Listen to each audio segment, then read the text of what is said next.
tonight we are going to be playing the Rats of Ilthmar, which is a level 3 module written for Dungeon Crawl Classics, and so we will be enjoying that. You're going to be able to kind of participate as an audience in this adventure through the whole Extra Life campaign. So if you make donations, you can redeem certain things with your donation to impact the game. Um, in this one, I think we have $5. You can buy a player of your choice a reroll. For $10, you can buy the DM a reroll. $10, you could also give fleeting luck to the group, and I think I set that at I believe it's $10 for 5 points of fleeting luck into the pool. And just a reminder to the players that that fleeting luck, you have to use it before someone rolls a nat 1 or it goes away. So, but in some cases it might be better than a reroll because you might be able to push a mediocre roll into an auto success. Hey, I'm sorry, Cliff, could you just mute when? I will do that. Sorry, it's just I was getting distracted a bit. um, what else can you get? $20, you can add a giant rat into any encounter. So if you wanna if you wanna mess around with them later on, that's your way to do so.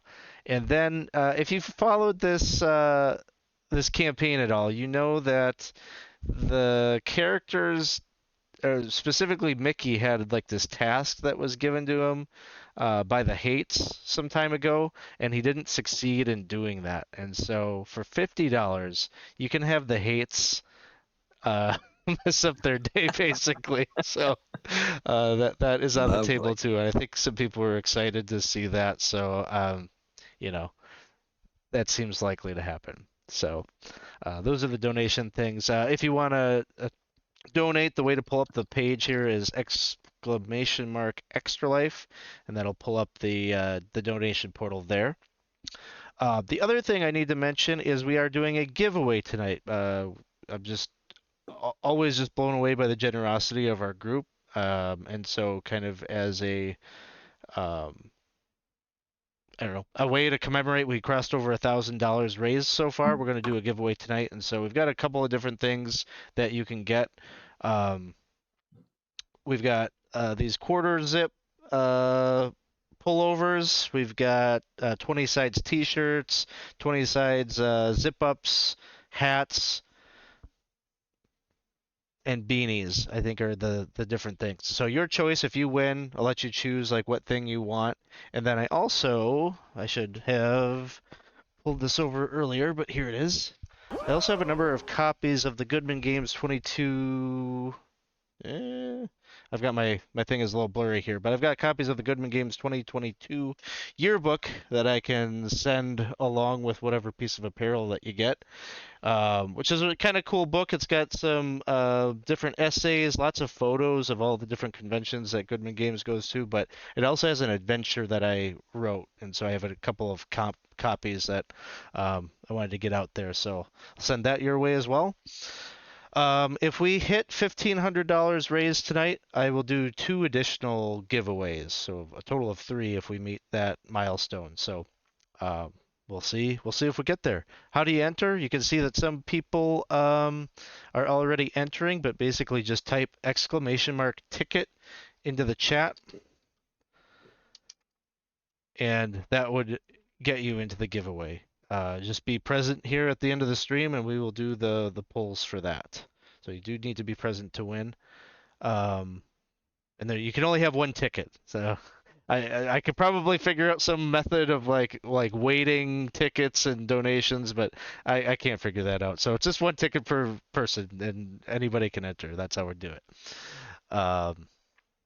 Let's see. I think that's all housekeeping stuff I have on the front end of this, so we can get right into the adventure.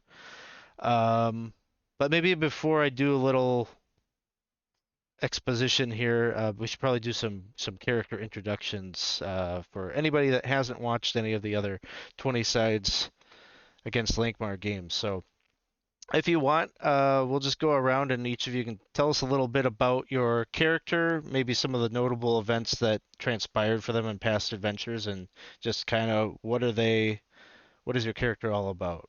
So, we're just going to start right across the top here. We're going to start here first with Mickey. Um, Mickey is a thief, and he grew up on the streets, and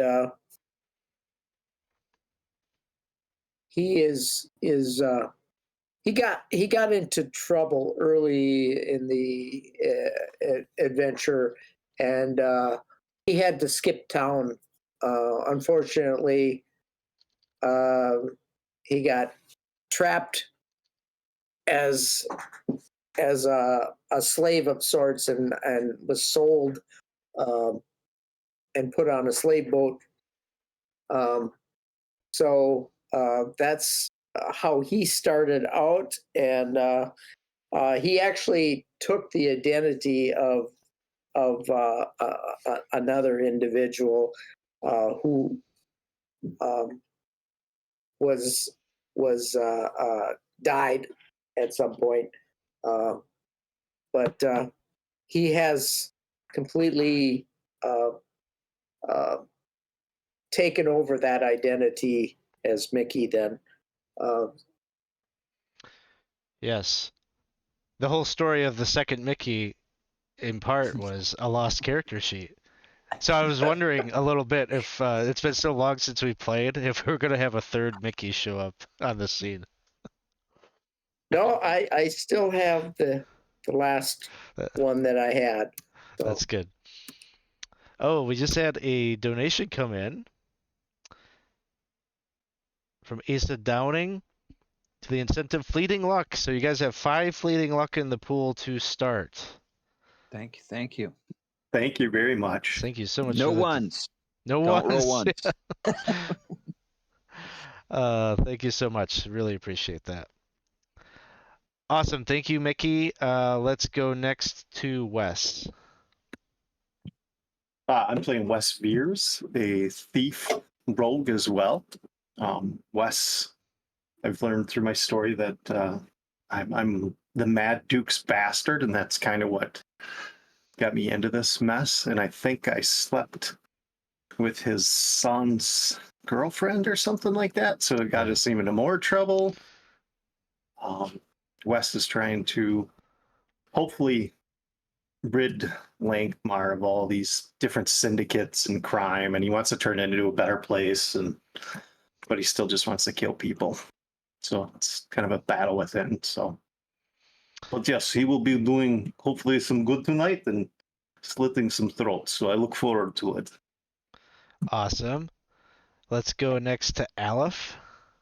Hi guys, I'm playing Alef. Alef is a rather mediocre wizard that no matter how mediocre he is, he managed to reach 3rd level, which is a miracle into itself. But Alef is of similarly human, like humble beginnings, and actually he's not even from Lankhmar, he's from the Eastern Land, from Orborixic. And he managed to accumulate enough money through bribe to go to a local wizard and start learning the basic, like the bare bones of magic. But then he also started, dealing in weed, and that got him in a whole sort of trouble. That eventually led him to be imprisoned, enslaved, and sent to the pit of the Mad King to be killed in battle. But alas, he found this gentleman who saved his own skin, and now he's bound to them. And frankly, he doesn't care in what trouble is. Trouble is his steadfast companion in life. And he also plans to continue being mediocre and avoid death in terrible ways through putting strong men in front of him. That's what you're going to see tonight. Awesome. Thank you. And there was a donation made by Dawson to the incentive Invoke the Hates. So at some point in the adventure, we haven't even started, and Thank you, already Doc. the Thank hate you. is being piled on. So I'll invoke that at some point here. Last but not least, let's go to Ruclef. Hello, my name's Chris. I'm playing Ruclef Clan. He grew up pretty poor in Ulhorog. He spent a lot of time kind of in and out of work camps and everything, getting in trouble, fighting, and things like that. Met a gentleman who became a good friend of his, Jairus, and the two of them ended up working some jobs and everything. Jairus brought in a wizard, and things went sideways, which gave Ruclef a magical corruption that makes his arms appear as though they melt. But that job landed him in the prison or whatever, where the four of us met. Craziness ensued. We got out. Ruclef went on a drug-fueled rampage through Lankhmar and ended up getting into a bit of trouble. But everything that he has gone through with these guys really kind of gave him a sense of, I guess, friendship and belonging that he hadn't really had much of. So he's willing to put his life on the line to keep these three alive. So thanks, Dawson. We'll see how that works out for him this evening.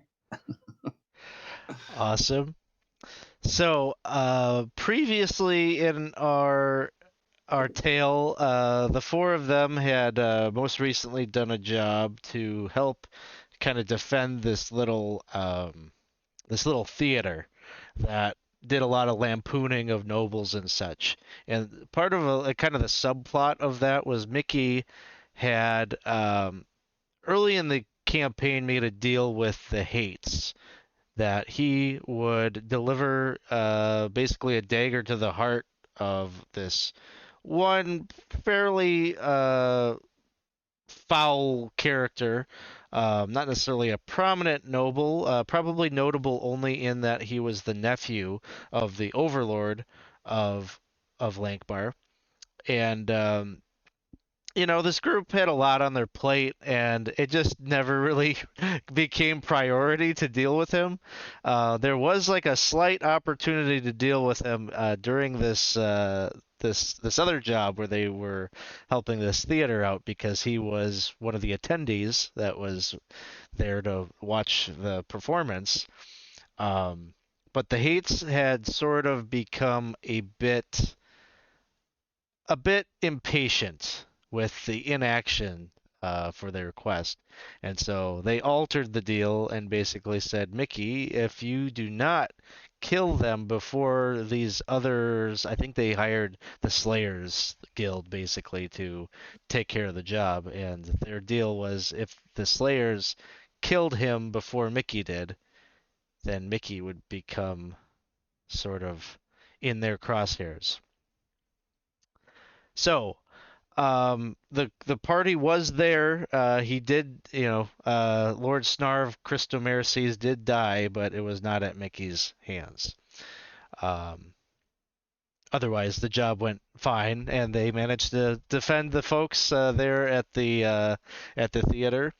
And some weeks have now passed, but some things had been pulled together. There was some previous experiences that you had with this character, and the fact that you were all very prominent there when he was killed had led to you eventually getting pulled up off the streets by the guard of Lankhmar and being thrown in the jail, where you lingered for some weeks now, until at some point all of you collectively had been graced with the presence of the Overlord of Lankhmar himself, Lord Christomerces.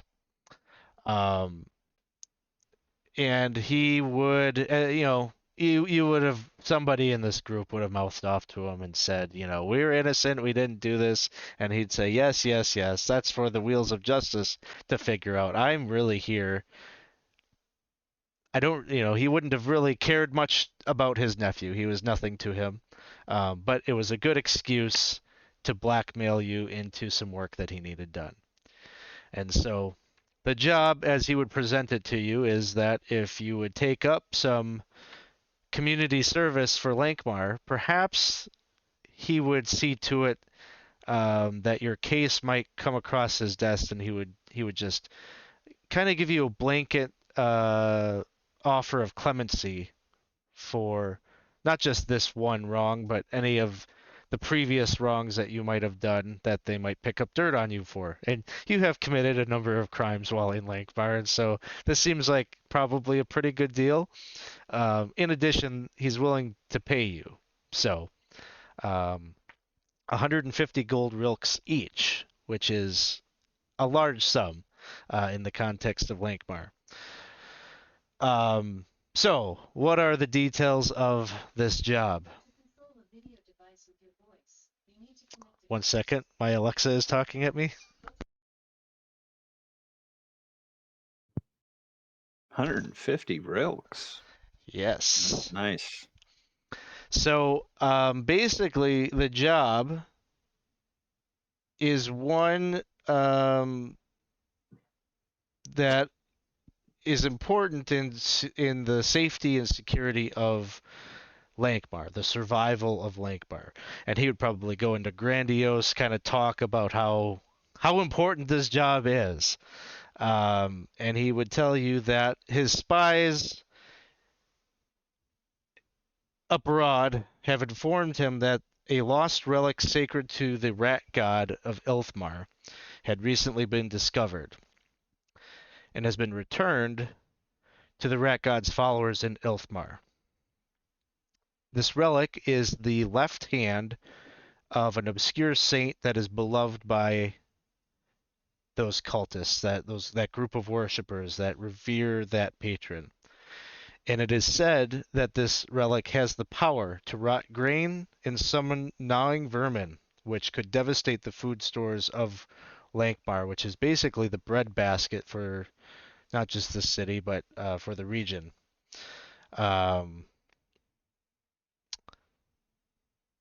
So his job for you is to go out and try to locate the object and bring it back before it leaves Ilthmar.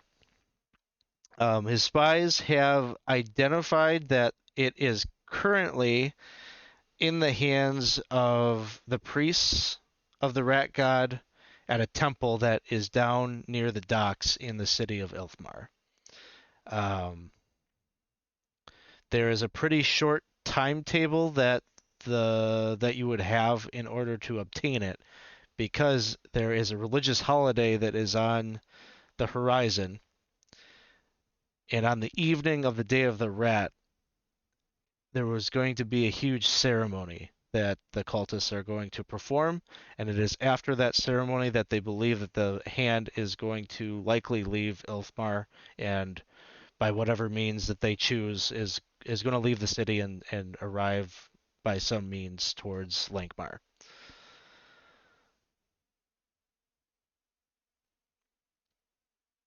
So, his information believes that it could be anywhere in the Rat Temple, but it is likely that it is somewhere in the catacombs beneath the temple.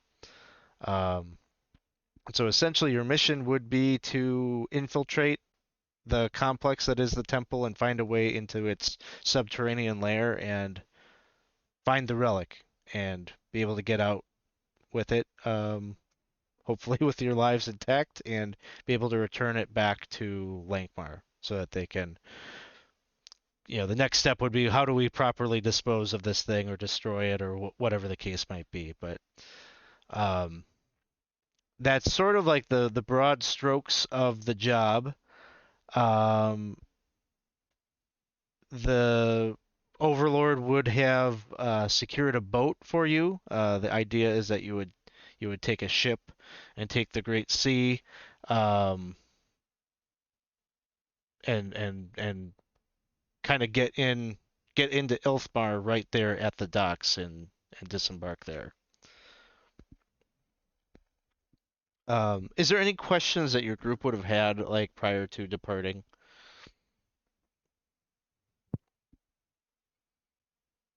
Well, does anybody here have contacts there? Would be one question that I would ask.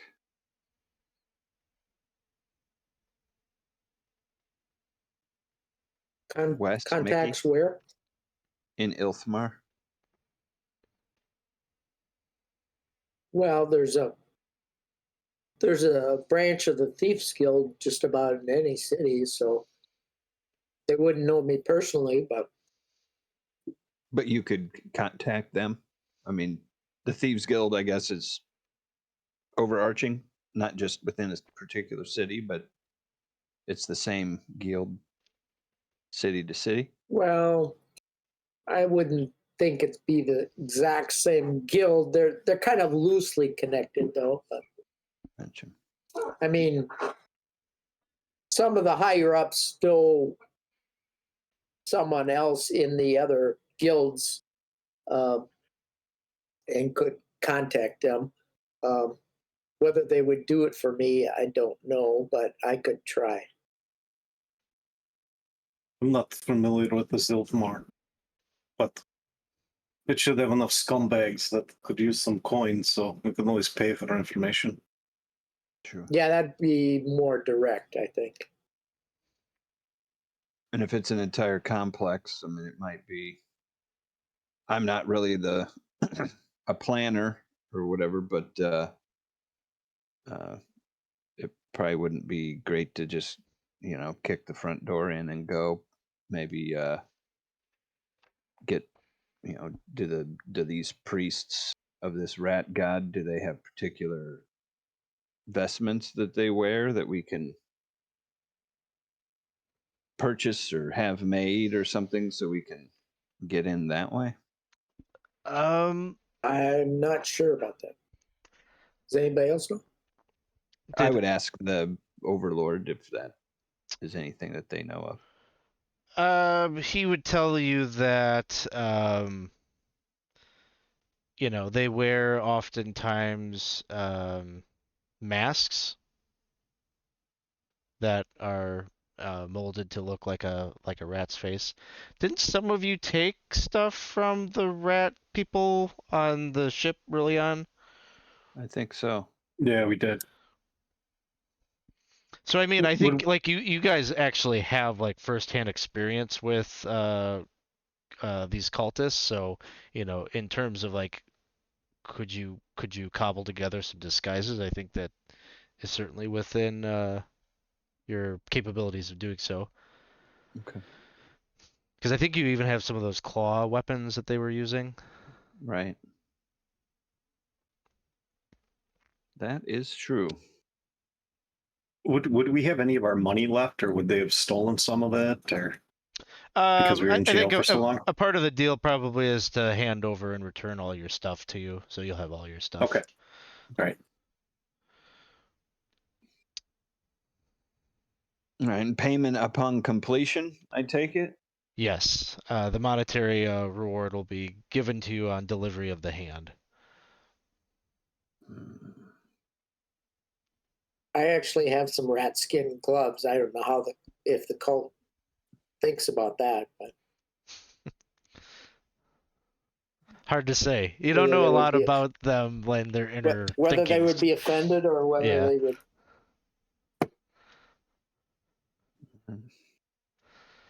I don't have anything further. So you will arrive at the docks, where you'll be met. You'll have directions to the ship that you are to reach, and that is a vessel that is called the Faithful Castellan, and it is captained by none other than I think his name was I had it written down. Was it Jairus? Jairus, yeah. Jairus. Um, So he has managed to cobble together enough money for a little shipping vessel, and it seems like this is the vessel that has been chosen to ferry you over to Ilthmar. And so he will see Ruclef and big toothy grin and a laugh, and he'll say, "It's always the same with you, Ruclef." I know. I know. And here you Ma- are. Our And fates are intertwined once more. indeed. So you're heading over there as well? I am. I've got this ship. We got it outfitted to appear as a shipping vessel. We should be able to get you in without any attention, no one being the wiser that you're coming into town. And I take it you will dock and you will be our means of getting out as well, yes? Yes, Okay. I've got a crew here, a little bit green, but you know, I, I, we're not crossing the sea. We're just going to be following along the coastline, and I don't think we should have too much trouble. Very good. Very good. It's looking like fair weather. I was thinking we might get a head start here yet this morning. Feel You're the free to captain. take your things on board, get comfortable, and we'll be setting sail shortly. Is there anything that you'll need from me on the journey? I'm not much of a sailor. No, you rest yourself. I've been given some basic details on what you're up against there, and so I think you're going to need to prepare yourself for what you need to be doing once you're there. Well, you're well traveled. Are there any recommendations that you would have as far as anybody to speak to that might be, I guess, friendly to our mission, or uh, at least with the little coin sure to be tight-lipped? I'd be careful in Ilthmar. The rivalry and the animosity between our two cities is strong. Um, it would be it'd be a big gamble to make a stab at trying to chance that someone might be friendly or sympathetic. Um, it might be it might be best to rely internally amongst yourselves for capturing any info you might get. Very good. We had that run in with that group on that boat when we came over. They were dangerous customers. I can only imagine that you're going to face more adept members of that faith, of that fanatic cult over there in their home territory. I'll just have to swing my warhammer quicker. That's always suited you well, friend. Indeed, it has. And so he and his crew kind of get together, and they're just doing the preparations that they need to do before departing. Um, is there anything that the group is doing or needing to purchase, or any of these types of uh, tasky things? And hey, thank you for the subscription. Got a subscription coming in from Drow92. Appreciate that. Oh, and we have a player reroll also from you. So thank you so much for the Thank reroll. you. Thank Go ahead and let us know which character you'd like to have that. I'm not doing a reroll pool for this one. I'm just doing the fleeting luck pool. So rerolls will just toss to whoever you want. So with that, the ship will be ready to set sail, and you'll be on your way. Oh, this reroll is going to you, Dave. So you got one reroll to use. Very nice. And I think we're going to invoke this hates thing on the ship. Over. Um, so as you're sailing, like weather isn't an issue. It's actually clear skies. The wind seems to be flowing perfectly to catch the masts and potentially get a speedier travel there so that you're there well ahead of the day of the rat before the ceremony takes place. But Mickey, you just kind of hear the whispers in your ear from those familiar spirits, those familiar whispers that have haunted you in the past, ever since you made the deal with the Hates. And they whisper to you, "We have not forgotten. Now seems as good a time as ever to claim your life." And all of a sudden, like the cloud, all out of nowhere, like there's not a cloud in the sky, and all of a sudden, all these storm clouds darken right over the boat, and the waters get real choppy and start tossing the boat aside, and the crew is like kind of befuddled, like this came out of nowhere. They weren't really prepared for this, and so Jairus is just barking out orders, trying to get them to get control of the ship. Try to keep it from capsizing or sinking. And just to the north of the ship, you're like heading from Lankhmar to get to Ilthmar would be heading east through the sea. And so just to the north of your ship, you just see this huge whirlpool opening up in the sea. And this serpent-like head of this gargantuan creature is like rising up out of this pool.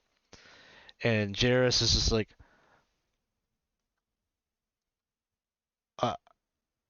I never believed in the stories. I didn't believe that it could be true. What? Do my eyes deceive me? Is that a Leviathan? And this thing is moving its horrible length of body up, scaly, 100 feet in length or more, as it's coiling around, and it's just like wrapping itself around the ship.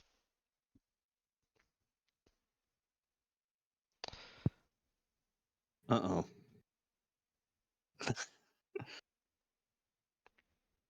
I think this is a bit of overreaction on their part.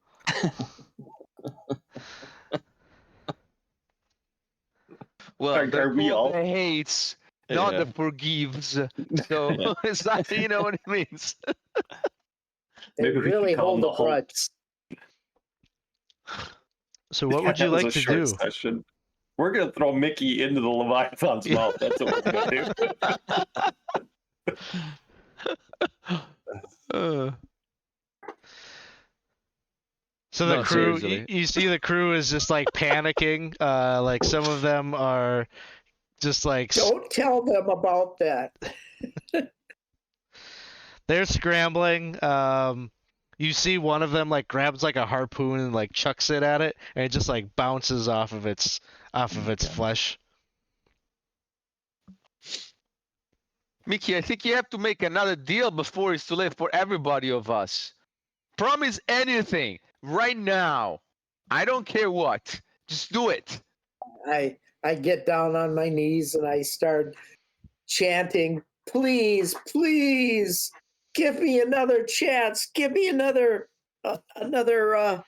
quest or what. I'll do two. Okay, so you're going to try to prostrate yourself before the hates and hope that they take mercy on you. Let's see. What do I want you to do for that?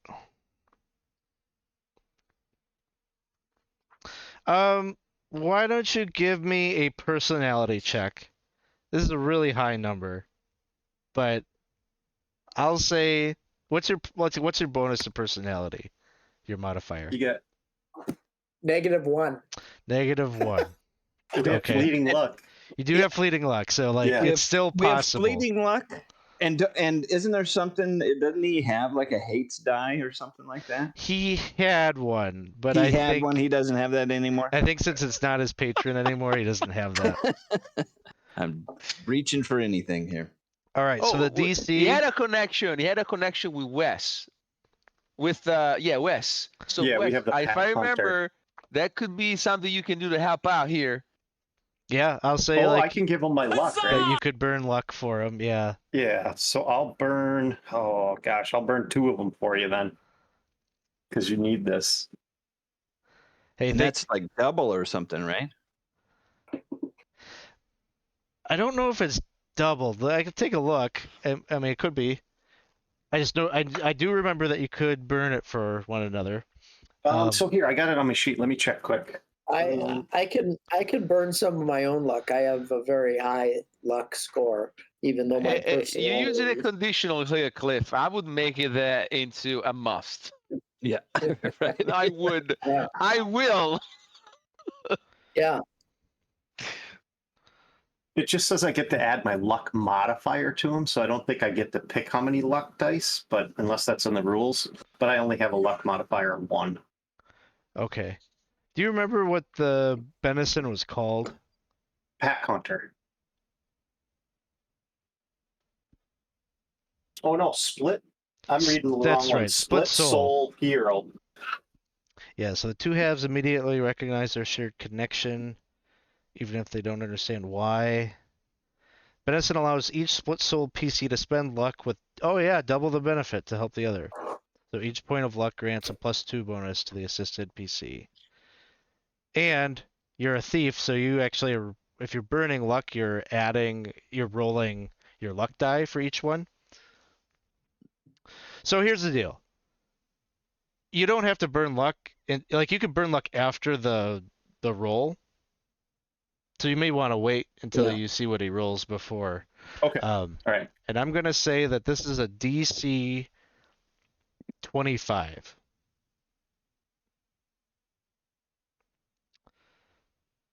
So I mean, it's possible, especially with thieves burning luck and dice rolls, but I'm gonna make it work for it. And thank you for the follow, JP Fox. We really appreciate that. Thanks for hanging out with us here tonight. As they make probably the most stressful rolls of the session. First one.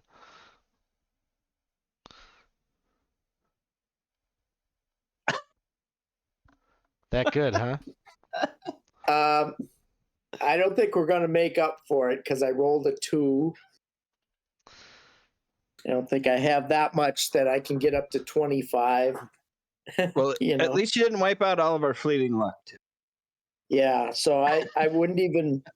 I don't think I would even try because I needed a much higher roll than that to even with the added on. Burn everything. you I don't Burn care. everything. I don't know. And it's luck dice. You get to roll luck dice. Yeah, you've got luck dice. So every time you burn a point of luck, you get to roll a die. So with 5 fleeting luck plus 2 that you're getting from Wes plus whatever you burn, like it's still possible.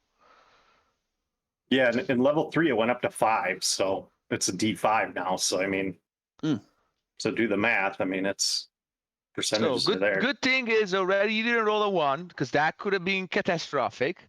We still have a chance here. Doesn't the fleeting luck? Don't you get to roll twice, or how's that work again? It's a Fleeting +5. luck. It's just okay. Yeah, fleeting luck. Burning it is the same as burning your own luck. It's just that fleeting luck is temporary, so you might as well burn that first.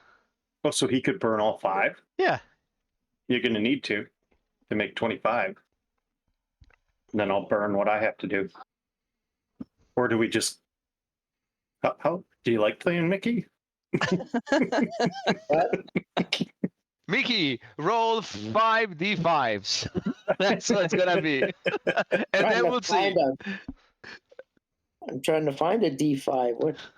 What's a D5? It's just a D10. Then just half it. Yeah, you could do it that way. All right, and roll 5 of those. At least 5. Yeah, you're burning all the fleeting luck. Okay.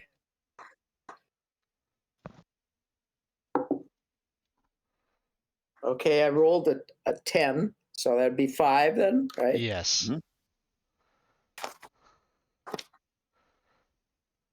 And I do that. Okay, 4 more 5. times. Here's an.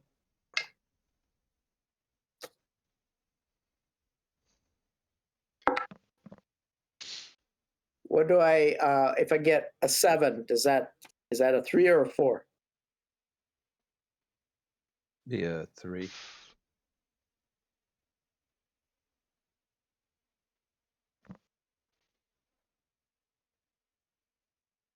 Getting worse.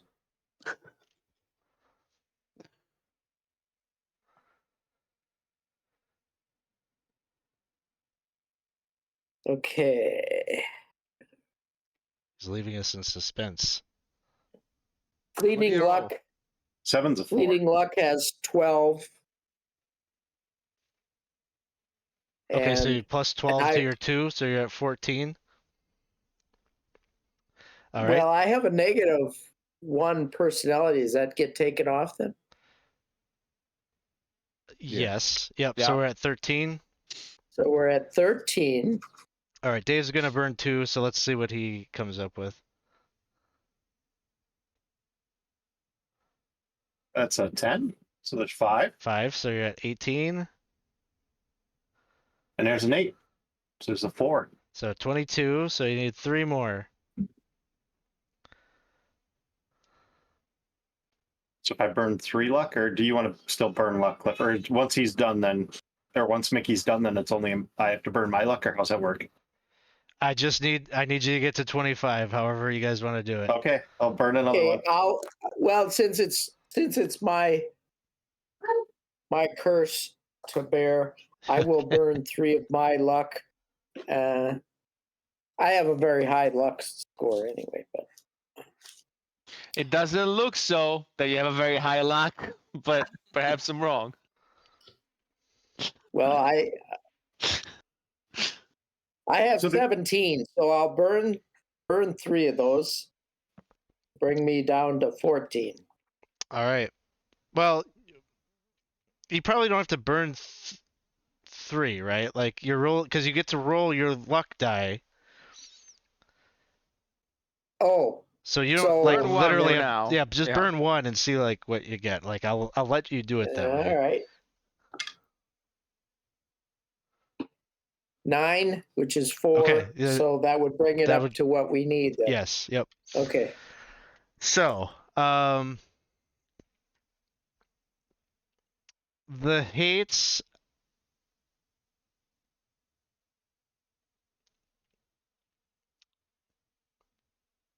whisper into your ear that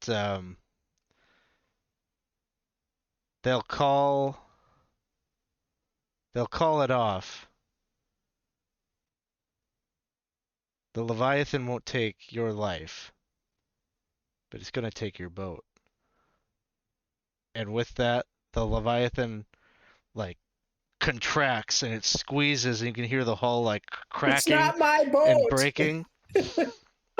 And the sailors are like jumping off board and like desperately like trying to swim as like pieces of board and pieces of wood fly out. You see Jairus, he is urging you all like abandon ship, like it's lost. Our best chance is to try to swim ashore, and then he goes diving in. I plug my nose and hop overboard.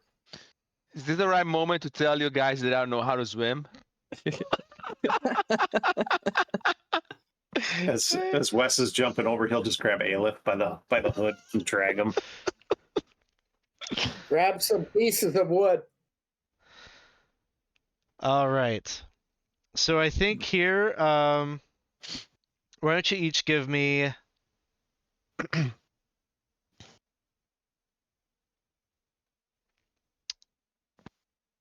oh, how do I want to handle it? Maybe strength checks to see if you can like, you're probably not super close to the shore, so you're gonna have to swim an incredible amount. Do we add strength modifier on there? Yeah, or you'd whatever? add your mod. I don't want to add my And mod. but not level, right? Not level. Okay. 14 for me. Okay.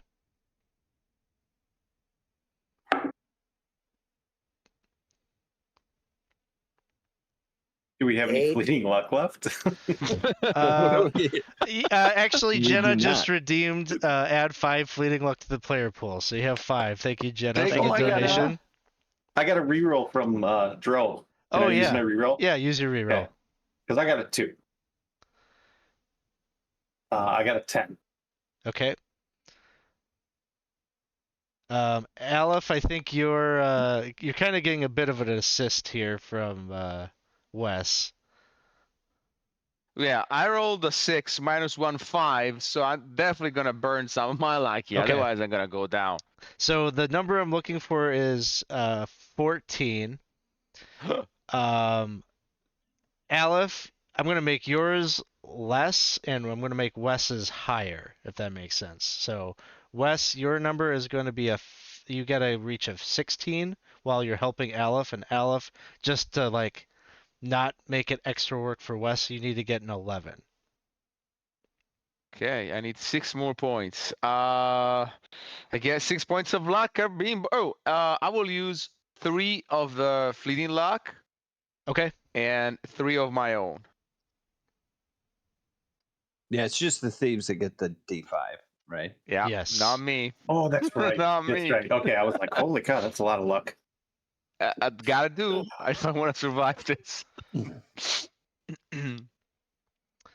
Okay, so I'll have to use at least 2 of the. So we would use up the fleeting luck again. Okay. So I'll have to use you're at gonna least use 2. It's a 2. 2 points. So I get them up to a 12. And there's a 10. So 5 points. So 7. So 17 total. Okay, you make it. So I think everyone is good. I haven't heard Mickey. Mickey had an 8, and he had to roll 2 of the dice. So he's up to a 14 now. Okay, you make it. Awesome. Let's see. Jeff Boyardee, I see that you redeemed a player reroll with the channel points. I'm gonna refund that to you, just because we're doing an extra life game tonight. Normally I would take that, but yeah, I'll refund that to you. If you want to buy a reroll, you can with a donation. Oh, and we had one $20 just came in from Casey to the incentive: add a giant rat to any encounter. Thanks, Casey. Thank you, Casey. Oh, okay. I think he wants it like right now. So who has the lowest luck score at the moment? I have 13. I have an 11. Mine is at 14. Mine is more than all of those. Okay. So I think I heard Alef is maybe the lowest one. So Wes, you're swimming, and you got Alef kind of like hanging on to like the back of your neck, and he's kind of paddling also. And as the ship is like breaking apart, like there's debris and like parts of the ship are floating off like this wreckage or whatever. And yeah, like we've established that sometimes these rats are down there in the bilge, and so there's a rat that's like sitting on this like floating piece of debris that just seems to like knowingly look at you, and just like innately it knows that you're enemies, and it leaps and it jumps like right onto like Wes's back to attack Alef. So I'm gonna have it make an attack, and then we'll do a little initiative order here. Big is this rat? It is of the giant variety, so I'm gonna say it's like the size of a dog, a medium-sized dog. Not a chihuahua. No, yeah, it's like a Like a 40-pound rat. yeah. All right. Little bite attack. It rolls a 14 to hit. Oh, that's more than he needs. And that will be for 4 points of damage. And you need to make a fortitude save. DC Stamina? 9. You should have some saving throws. There should be like a fortitude reflex. Oh, you're and, right. Sorry. Yeah. Sorry. My apology. for the save. I rolled a 3 plus 2, 5, so I definitely do not make that one. You'll take an additional 6 points of damage from the diseased rat. No. Well, I'm breathing, but barely. All right. Let's roll quick initiative. Initiative's D20, right? Yeah. You can add your agility to that. Let's see. I need a notebook. Oh no, I think Tux just bought a rat. Oh man, we're gonna have a whole rat encounter out here on the. I don't think we're ever gonna make it to the temple. I know. Honestly. Let's see. Wes would just yell out to everyone, there's a goddamn rat over here. Get over here. Thank you, Tux. Yeah, so there's like totally like another rat that emerges that maybe this one I'll just make random where it pops up. It's also going to be over by Wes and Alef. So there are 2 of them there. This one's like on a separate piece of a wreckage that is floating by like opposite you guys. So Mickey, what did you have? 19. Wes. Well, I had a 1. 1. So any fleeting luck we have is gone. Oh, you didn't have any, so that's good. Yeah, I don't think. Right? Okay. Ooh. Alef 12. and Ruclef. 7. 7. Okay, Mickey, you're up first. So we'll say you're, like you're like 60 feet from them. How far? 60 feet. 60 feet. Well, I'm gonna. I don't know how much movement I have in swimming, but gonna start Give me a swimming. strength check. And depending on how you do, will be like how much movement you get.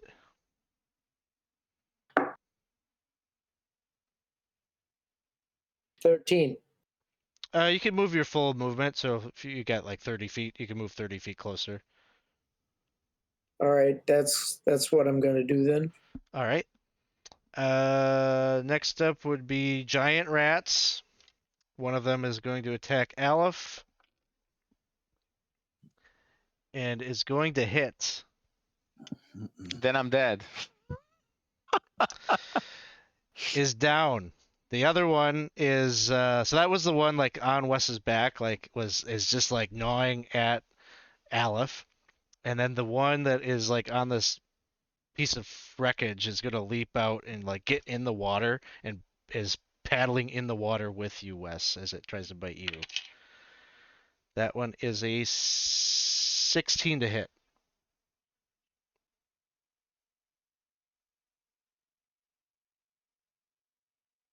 That hit. Sorry, I was muted. 5 points of damage, and then you can give me a fortitude save.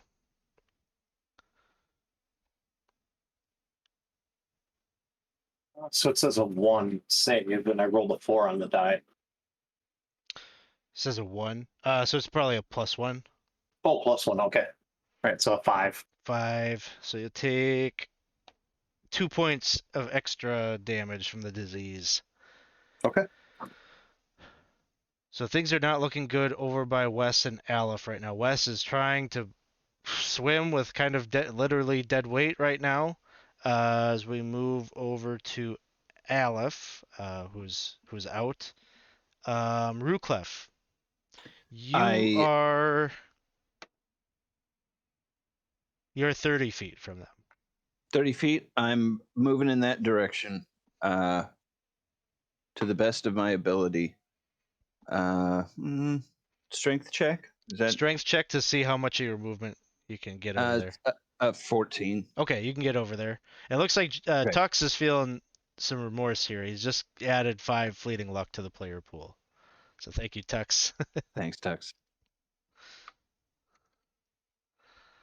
Can I attack when I get over there? Yeah, you sure can. Okay. The one that is on, because, man, I don't know if anybody's tried to swing a hammer while floating in, 140 feet of water. It doesn't really work. So There is a little I bit am of the wreckage. You could maybe use that to kind of, this is what I'm doing. I am grabbing that rat that's on Wes with my bare hands, and I am gonna pull it and bite it and hold its head under the water and try and drown sounds the good. Give me strength check. fucker. Okay. That is a 17. Yeah, no problem. You managed to grab it and it's fighting you and it's, but you got I'm it just fully submerged. nice. That Roll me a D4. D4. I can find one. There we go. 2. Okay. So it's going to take a bit from that, but it's still struggling. That'll take us to Wes. So you don't have the rat on your back anymore. It's currently getting dunked, but then there's also the one that's like actively biting you that's in the water is right next to you. Yeah, so I think at this point in time, Wes is just cursing. He's like, "Goddamn fucking Leviathan, the boat fucking breaks. Mickey sends a shit with the hates." He's just gonna grab the rat right by the mouth, and he's just pissed off. And that's not gonna hit anything. That's a 3. All right. Splashing about, just pissed off at the world. We go to the top. Mickey, it is your turn. If you do a strength Okay, check, now we can you said see. you said there was 2 rats in the water, right? Yep. And the one over by Wes and Yeah, there's one that's like swimming in the water next to Wes. It's like actively biting him, and then Ruclef has another that he is like drowning. okay, so the one by Wes, I'm going to just before I get there, I'm going to dive under and come up and do sort of a backstab, to stab him up in the gut Okay. from underneath. First thing you got to do is give me a strength check to see if you can get over there this round.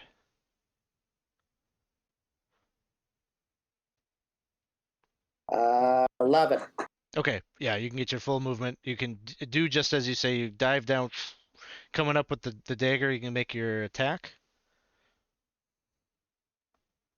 Okay. It could be a backstab. All right. Do the D20 with my backstab modifier.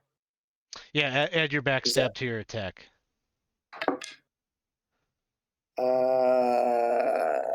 9. 9 total? Yeah, I rolled a 4 on my 20 Okay. die roll. And what's your backstab? Well, it'd be +2 +3. Okay. So 9 does not hit unless you're spending some luck. I'm going to. Okay, you got some fleeting luck, so. So should I roll a D5 then, or is that what I do? You roll as many as you're burning. That's how many you roll. You got 5 fleeting luck, and then. Oh, so I'm just gonna tell you how many of those that I'm burning. Yeah. Yeah, I think on future rolls, you'll just say like this is how much I'm burning, and go. But I made an exception for like the big one. I was gonna let you nickel and dime it until you got there. I'm gonna burn 3 of them. 3, okay. Is that enough? 3 I D5s. guess we'll see. You're at 9 right Oh, now, right? 3d5. Yeah, Yeah. you roll a die for each point that you Oh, do you want I to do don't think less I than have that? to burn 3 then. Yeah, probably. I'll burn 2 of them. 2.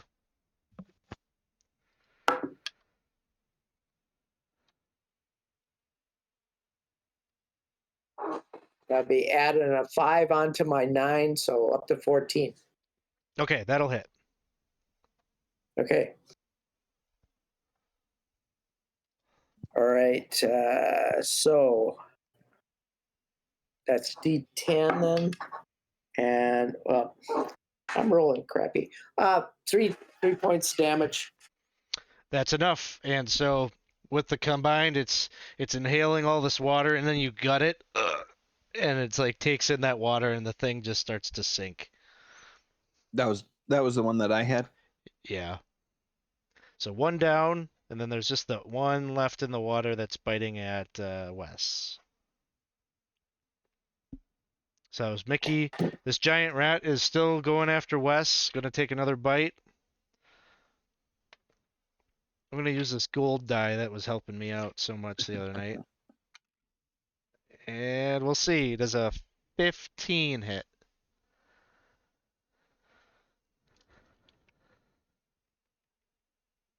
I think I'm reading from Dave's facial expression that it does. 5 points Oh, of I muted damage. myself. Or, I'm sorry, 4 points of damage. And then give me a fortitude save. I got a 13 on the fortitude save, so So hopefully that was enough this time. yeah, you save yourself from that add-on damage there. Next up is Alef, who's down. Sorry, Ruclef. Uh, I'm gonna. Is Alef sinking? No, Wes still has a hold of him. Okay, I will move over and I will do the same thing with this one. I want to try and grab a hold of it and hold it under the water and wrap my arm, put its head up under my arm and try to break its neck under the water and say, you manage him. You want a strength check? Is that right? Yeah, I'm just trying to think. Or Do you want to do a mighty deed or attempt a mighty deed with this? Let's do that. Do it that way. okay. All right. And thank you It's so a much for the follow, Charles Leroy. Thanks for hanging out with us here tonight. You got it? That is a mighty deed hit, and it's 9, then plus 5, plus 2. So 16. Yeah, you snap its neck, drop it in the water, and you just see both the carcasses just like at different times kind of sinking down below as they're getting waterlogged. So, Aleph, let us have you make me. I think we had another rat redeemed. There's another rat? I got it. You. Okay. Yeah, I'll just kill them all by hand. that's right. Who was it? Who was it? We're taking this. It's got to be Isaac. It was Malfor12 donated it, so. Oh, Malfor 12? Yeah. Yeah, I remember him. Yeah. All right. Well, thank you Thank so you. much for the donation. That'll bring us to Wes. So, I guess like you're swimming and everything like that. Give me a luck check, I guess. Oh gosh, how do we do this Try again? to roll under your luck score. Oh man. Okay, I should be able to get this. Yeah, I got a 3. Hell yeah. Okay. So you spot, like, oh, it's like 10 feet behind you. As you're trying to help Aleph up, you see like this weird looking log, like floating up near you, but it's like moving, and then you see this naked, hairless tail kind of sticking up out of the water, and you know that there's another giant rat that's like swimming over by you, not that Yeah, far away. yeah, I think at this point in time, Wes is just really pissed off. He's like, "Goddamn fucking rats! You got one rat, two rats, three. Goddamn, we can't get away from these fucking things." And he's really pissed now, so he's really gonna try to stab this rat. Okay, I want to burn 2 fleeting luck. Sounds good. And you did. We just got another donation from Stephen Jones, $10 to the incentive Fleeting Luck. Thank So you. that would put us up to 8, and then you're going to burn 2 of it, so down to 6 Fleeting Luck. So I got 2 and 4. So 13 to hit. That'll hit. Oh, thank God. Okay, daggers. I gotta remember how this works. Okay, 1d4s. And I get 2 of them, right? If I remember right? Right now it should just be a D4. Just 1? Okay. So 4, and then I get a plus. So my luck modifier, so I get +1, so 6 points of damage. All right, you skewer that rat, and it goes It's about- plummeting down. It's about time I'm just goddamn thing. All right, I guess I'll pause just to make sure. I'm gonna flip through and see what Alef needs to do before. What are the odds? Let's see, Jeff Boyardee. What are the odds at? Is there an over under on how many make it to land? Well, we'll see. We'll see. Alef might be in okay shape here because he might just be winded.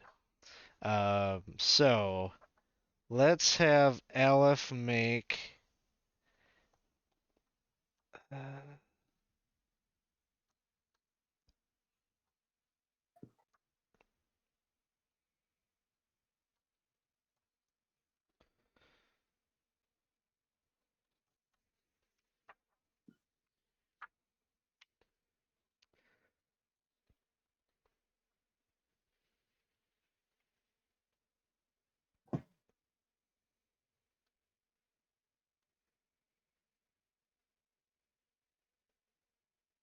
I don't think you guys have any healing items or anything, right?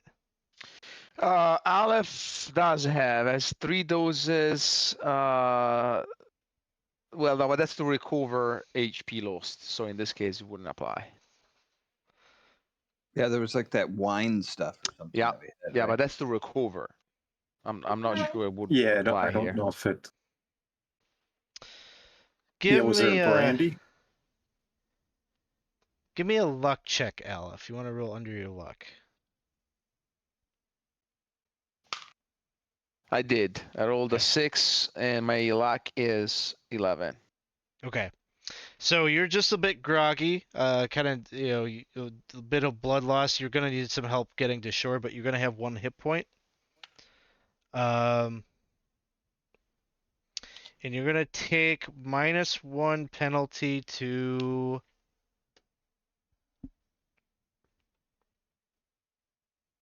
Your agility score will be reduced by 1 Permanently?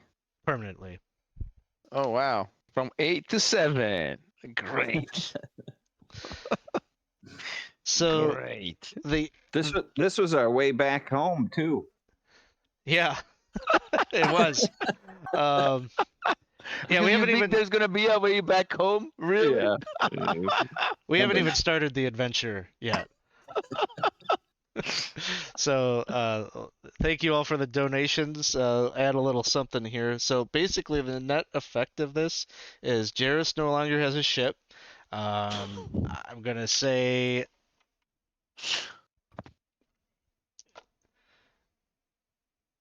like only 80% of the crew makes it back to land with you all.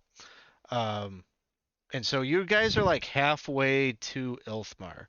And so the crew, most of them are gonna hike it back. They're gonna hike back through the salt marsh and go back towards Lankhmar. Jairus, for his part, is like willing to go with you if you want him to go, but he's not really an able-bodied like fighter type. He's his skills are more in the kind of wheeling and dealing and a bit of ship captaining and whatnot, but he's not really a fighter. So he would kind of leave it to your discretion what you would want. Like if you asked him to come along with you, his friendship with Ruclef would suggest like he would come with you, and he would gladly wield a weapon if it would help out. Well, I think he should come with us, but maybe either one trying to find us a way back. Yeah, that's Okay. a good idea. Like You what know, would have- the have- mission he kind of organizes for those of us that survive a reliable way to make it back. Right. Yeah, that sounds good. He's willing to come along and be that option for finding safe passage back. But basically, the road ahead is hoofing it. And so you're gonna travel. You're gonna travel to Ilthmar, and basically you're gonna make it to Ilthmar on the day of the rat. So there's not a lot of wiggle room here to do any reconnaissance or whatnot. So, um, where we are going to pick up is you're going to get to Ilthmar and you're going to be able to navigate. Now we're finally like to like the stuff that's on the screen here, this map here that says Ilthmar. That's happening now. Hey, thank you so much for the follow. Appreciate that. Yeah, so Ilthmar.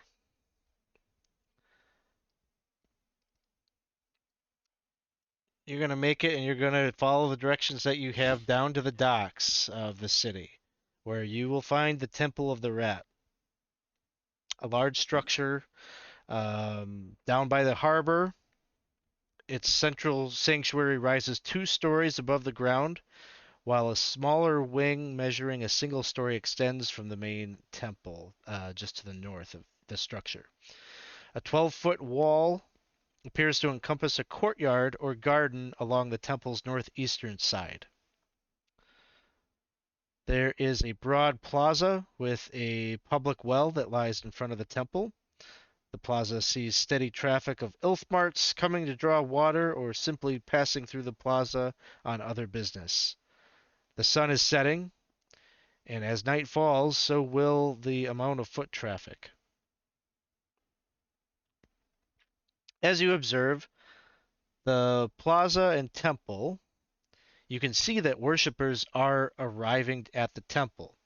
You had been told that there was going to be some kind of a ceremony that was going to happen on this holy day within their within the cult, and it would seem that it must be imminently happening here at the temple.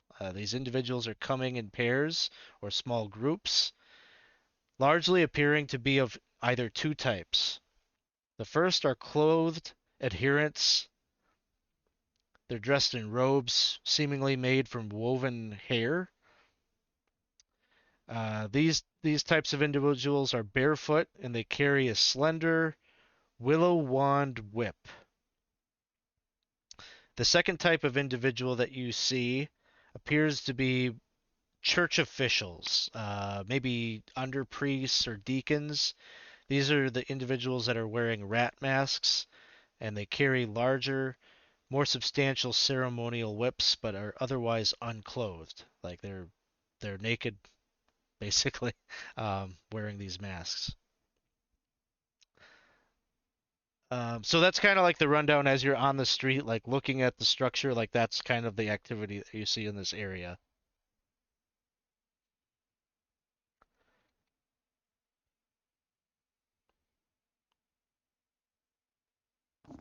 So direct approach or indirect approach, guys. That's what it's gonna be. Main door. Try to sneak up the back, climb the containment wall, and hope for a less traffic way. Yeah, disguise. At least one of the disguises is out. I don't think anybody wants to see me naked with a mask on. So I mean, we've already seen like a naked No, Ruclef no, before, who haven't you we? are. yeah, no, it's not pretty. It is not pretty. I was really hoping that we could just go in naked and kill some rat people. I don't have any love for these people anymore, these goddamn rats. I'm okay getting naked and putting a mask on. What the hell?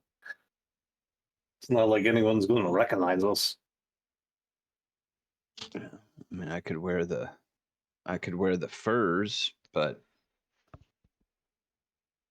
mean, I don't I know. think we just all stick together because I think if I remember right, when we split up, Mickey and I almost died last time. Yes. I think every time we try to do this, we almost die. Yeah. We might be in the wrong fucking line of work. We're just too stupid to figure it out. Oh, Alex, sorry. As we were walking to town, I would have spent time to recover hit points because I'm at 1. Yes. Sorry for You- forgetting to mention that. You'll be at full by the Okay, time. thank you. Well, are they doing a processional or something? Is that right? Through the town? It's not quite like that. It's more like people are just individually like gathering at the temple. Gotcha. Okay. Okay. By your count, there's got to be at least 30 people in that main hall currently. But more are arriving. So this is like a huge group. Guys, remember, we got to go to the catacombs. Right. So we don't know where the access to the catacombs is. We have no time to do some reconnaissance to figure that out. So it's going to have to be we go to the main door or the back door, and then we start looking for an entrance to the catacombs. Anything Well- else is a loss of time. It would seem that more people would gather and go in the front rather than the back door. I would think. Yeah, they're So- not checking for ID or anything like that. So I think if we're masked and covered, we could slip in rather easily. I think. What about the delivery? What could we fake like a delivery to the back door? Who's someone prominent here for we could say the Mad Duke has a delivery of wine. Let's go steal some fucking wine. Cheese. Cheese, yes.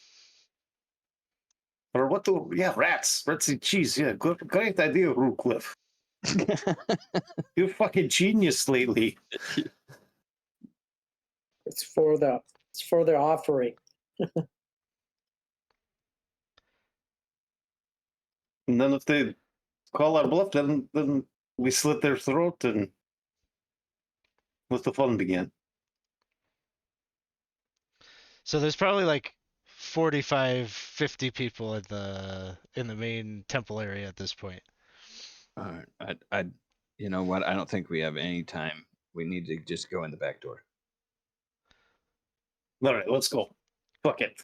All We right. got disguises? Yes, no? Yeah. All right. Put those masks on or whatever and those claws. Sounds good. Yeah, so you're gonna use some of the things that you had gathered on basically like your first voyage across the sea long time ago. And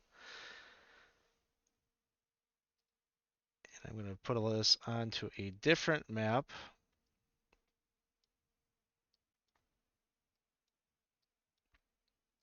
So the way that you want to go is kind of over this courtyard wall, or there is a gate here as well.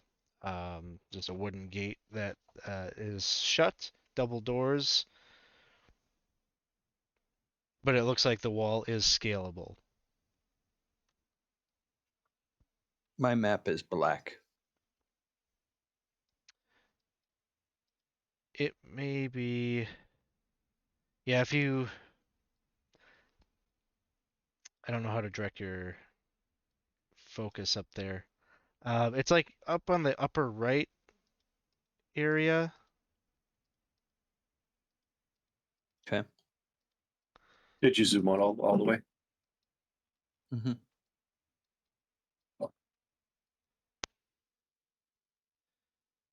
The rest of you can see, right? Okay, maybe just give it a refresh. See if that helps.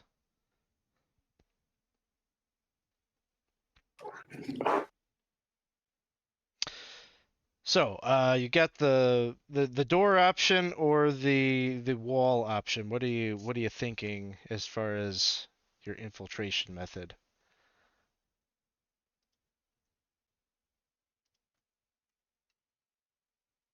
Let's just do the door. Mm-hmm. Let's try it. What do we got to lose? All right, so you go up to the doors and these are the type of doors that seem like they could give a wide berth for like a wagon. I mean, you're very familiar with this. You've been before doors like this before, and bad things happened. So you go and you try to like open the door and like, yep, it's for sure locked, either locked or barred from the other side. I'll knock on it with my fist. Hey, I could try and pick the lock. I'm good at that.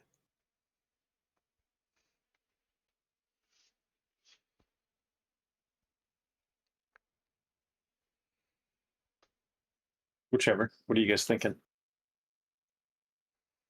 Attracting attention would be a last resort.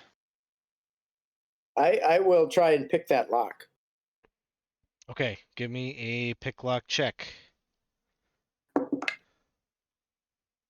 Okay, that would be 19. 19. You manage to get these doors open and gives you view inside to the courtyard. On the other side here, you can see ancient cracked flagstones. Rank weeds grow up from the breaks in the stones, and there are several mounds of trash, old bones, ragged cloth, broken furniture, and other discarded odds and ends heaped about haphazardly. You can see two doors which are visible inside the wall that would lead into the temple area. There's one over here and one down here.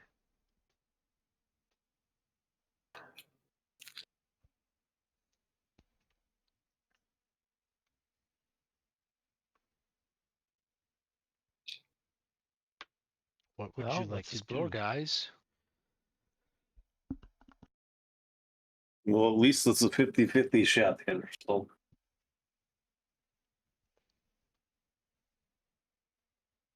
Let's go in. Yeah, I'll look around, see if anybody is seeing us go in. Make an intelligence check. It's not my forte. Oh, that's 18 on the die. So 18, So as you're looking which around, that is well over my intelligence if I was supposed to roll under it. oh nope. I was really just looking for a 12 on that. Hmm. You look around and you're looking at those piles of trash, and they do quiver and move a bit. There's something inside each of them. God, I think there's more rats. Let's get inside. Close the door. So you're gonna try to hustle to one of the doors. Mm-hmm. Which one did you want to go towards?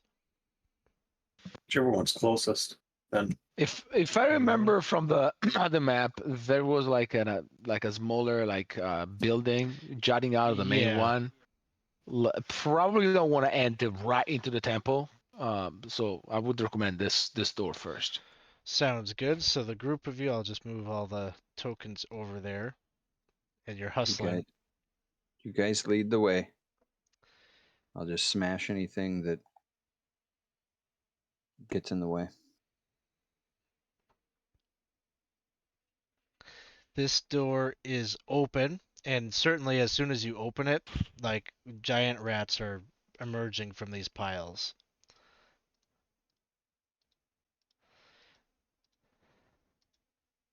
But I'm gonna say just because you were aware and you do hustle, you managed to go get in, slip in, and shut that door behind them. They are the giant rat variety, so they're gonna have a difficult time sneaking through, beneath that door. So you're inside now this hallway, about 10 feet wide. Ceilings are about 8 feet tall, and there's a number of wooden doors, three on the right hand side and one just as you enter on the left. So it would seem that this door here might lead into the main temple. I'm just speculating. By no means I'm certain of that, but that's what I would hypothesize. So let's take a peek past this corner just in case to see what's else is there. But I would try to open each door to the north. Figure if any of that has an access going down to the catacombs before going to the main room. Can we see like any type of wear pattern in the stone with like what door gets the most use possibly?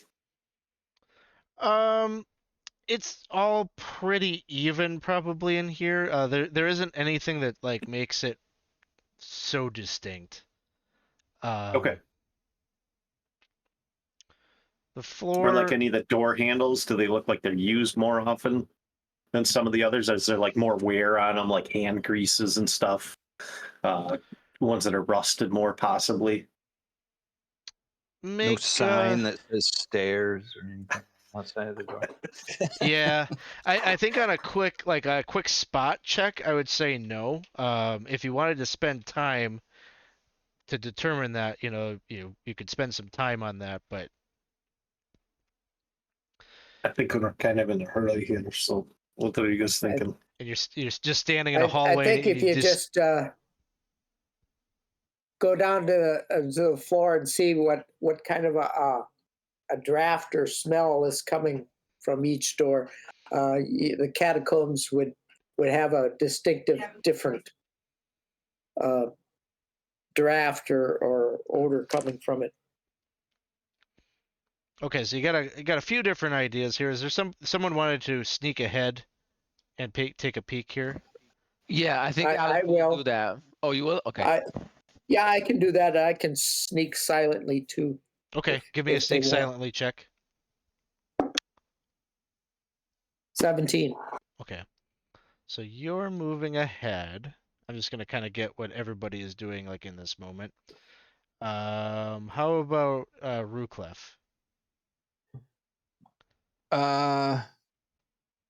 Is somebody doing something with the door that we're at? I still don't see anything on the map, but Oh, I'll where do I'll just listen. It said I didn't have a token that had vision on it or something like that. Was what it said. I'm gonna try dropping your token back on here.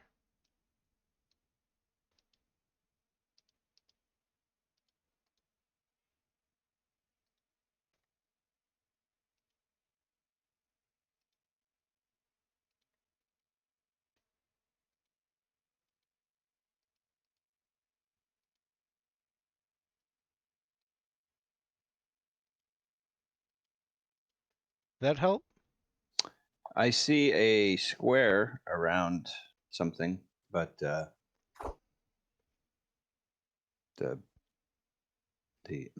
I'll refresh here.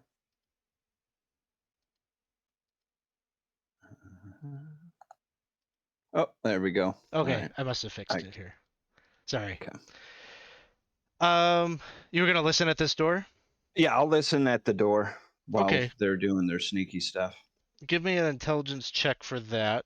How about Alef? Aleph will move closer to this other door and do the same there. Okay, intelligence check there. And how about Wes? I think you're muted. Oh, thank you. Whichever door's not open, otherwise or whichever door's not being inspected, otherwise I'll go to the end of the hall and keep guard. So Okay, there's one here that you could listen at if you wanted to. yeah, I'll listen and smell, see if we can. I guess we're just trying to smell that mildew. I'm assuming in the catacombs. Sounds good. Yeah, you can make an intelligence check there. And my listen was a 2, so Okay, so that's not good. yeah, you don't hear anything on the other side of this door. Yeah. I'm gonna go back to so Mickey, you sneak ahead there and you peek down that hallway. Um, you can hear kind of echoing further south, like through that hallway, is the sound of like people. Kind of like a low, um, something that sounds like a bunch of people like reciting in unison some kind of a prayer in a language that you don't understand. That's what it kind of sounds like, but it's not. There's nobody that you see in this hallway patrolling or coming this way. It just sounds like probably noise coming from the main temple area. Um, let's see, Ruclef, you don't hear anything. Alef, what did you have? Alef has not one but two bad news to report. One, he failed. Two, he rolled a 1, so we all lost our fleeting luck. Oh, the fleeting luck is out. So great news here, right? Yeah. We're so good. Yeah, we're amazing.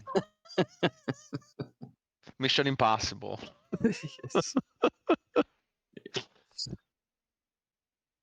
Oh, and I see that Percy just redeemed.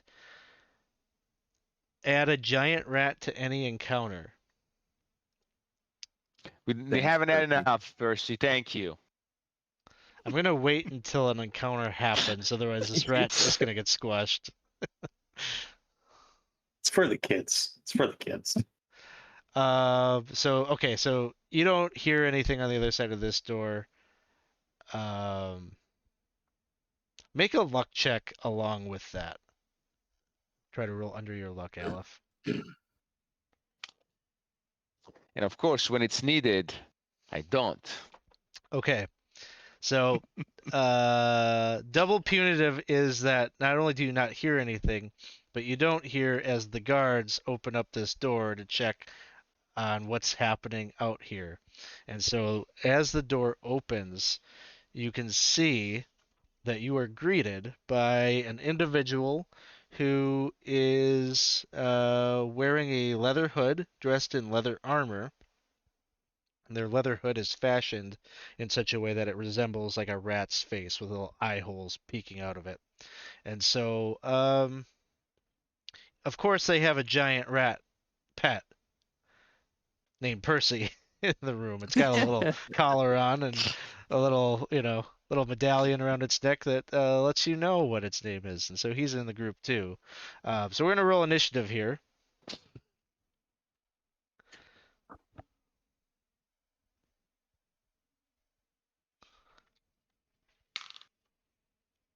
Well, I rolled 20 on initiative. Interesting.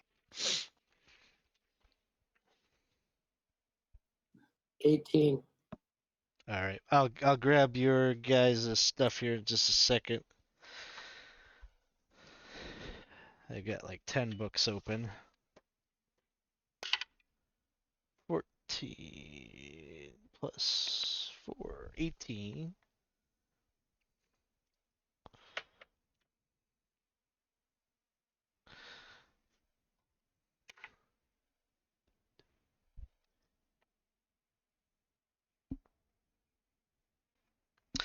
All right, let's see.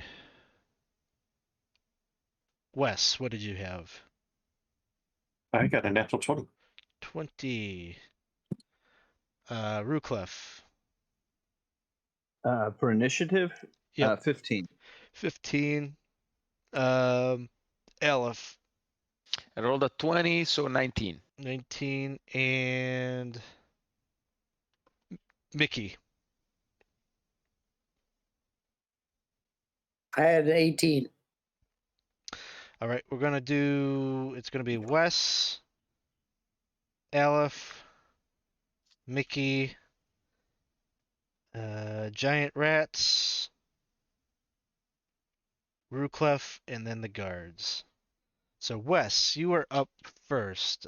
You were you were gonna go and check out this door, but you noticed down the hall a door opened, and you just heard the unsheathing of weapons. Oh, so yeah, so I think yeah,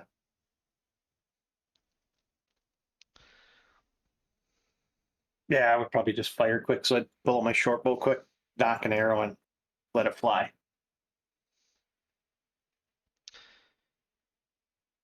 Sounds good. You probably would have to navigate down the hall a little bit. This guy hasn't quite emerged from the hall, out into Oh, the so hall he's not yet. out the door yet? Okay. No, he just opened the door, and Yeah, I guess if I could sidestep enough to see it between him and Alef, hopefully. If I could do that or not. Or otherwise, do you want me to be in base contact with him, or I just think this is your guy here.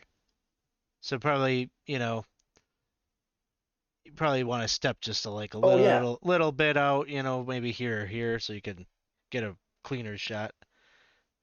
Yeah, Oh, like there we there go. you'd probably have a That's clean okay. shot. I forgot we can move these. Sorry. I got an 18 on the die. And that'll cut through their armor. 6 plus 2 points of damage, so an 8. Do I have to? The pack hunter thing is just automatic, right? I don't have to say to activate it or anything, if I remember right. It's just kind of like an innate ability, or It's one of your benisons, I think so. yeah. Okay. You said 8 points. Yeah.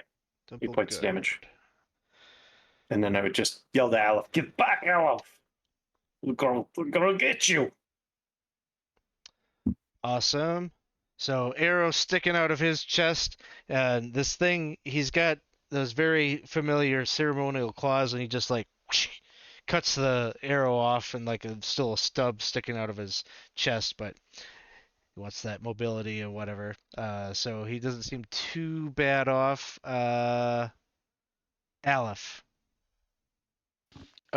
Sir, you have the wrong person, he says as he walks past to Ruclef and says, "Buddy, we need you. Let me touch you 1 second." He's gonna cast a large on him. And fail miserably. Oh no. So yeah. Lost failure. Okay. So I lost the spell. All right. If you ever need it back, you can spellburn to cast it. If you want to Yeah, I cast it probably again. have to do that. Oh yeah, probably. All right. So an attempt at spell casting doesn't go so well. We're gonna go to Mickey's turn.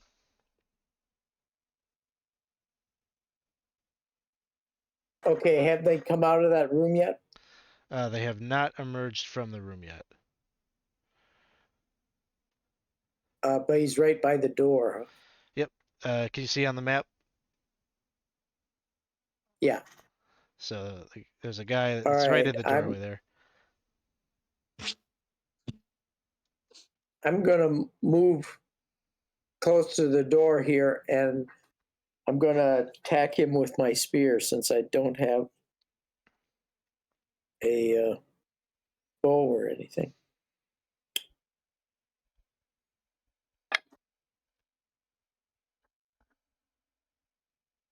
Uh, 9. 9 will miss. And that'll bring us to Giant Rat.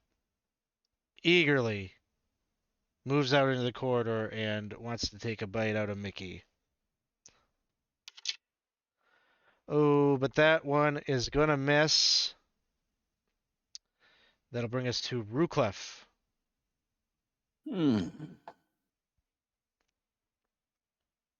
Okay.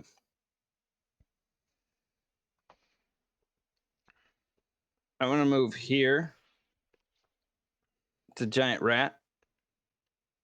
And basically, as I step into that, I want to swing into the room and hit this guy as an intimidation thing as I stomp on the rat.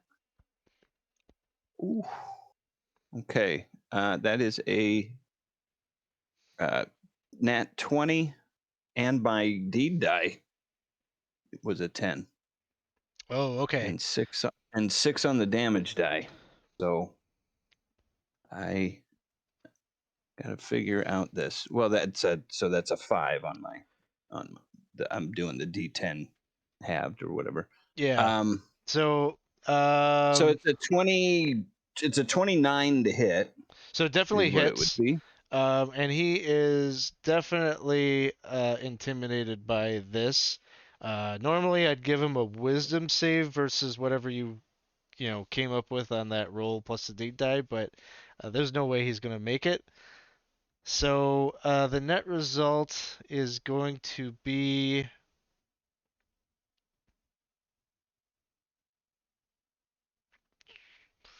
Let's see, what do I want to do here? I'm gonna give them a -2 to their attacks this next round. All right.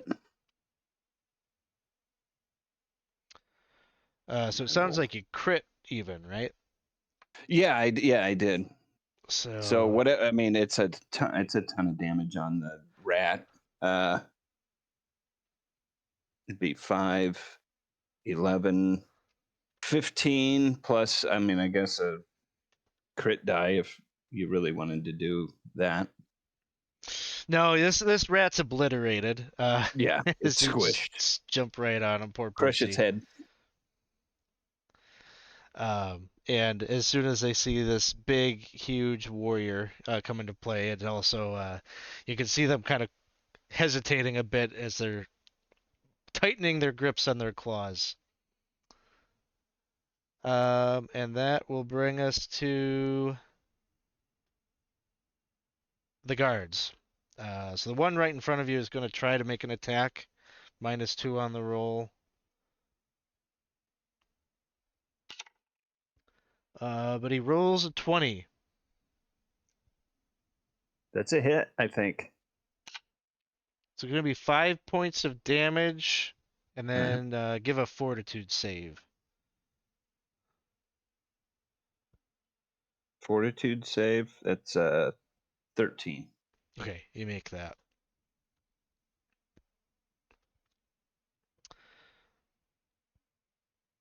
Five points, you said, right? Yes.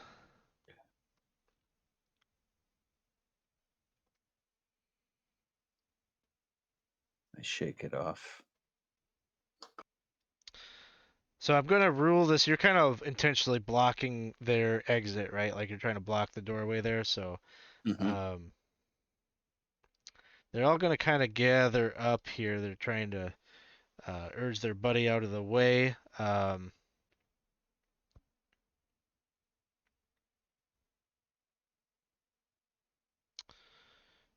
But they're going to be kind of blocked. So they'll sit put there. That's going to bring us back to the top of the order. Wes, it is your turn. Okay, I'll try to move my. How many squares can I move? Like 2 or 3? 30 feet of movement, so 6. Oh, okay. So I'll move right over here by Mickey, and then so the one in front of him is still standing. That's the one that just tried to hit at him. Yeah, you've hit him once with your arrow. Okay, so I'll pull back the arrow again and fire. Do we have any fleeting luck? At the I rolled moment, it no. at the moment. No. Okay. All right. So yeah, that's going to be a miss. So All right. That'll bring us to Alef. Alef is gonna cheer them up. Other than that, it will move closer to Ruclef and try. It will do a spell burn. See if we can enlarge him again. So he will burn 1 point of luck.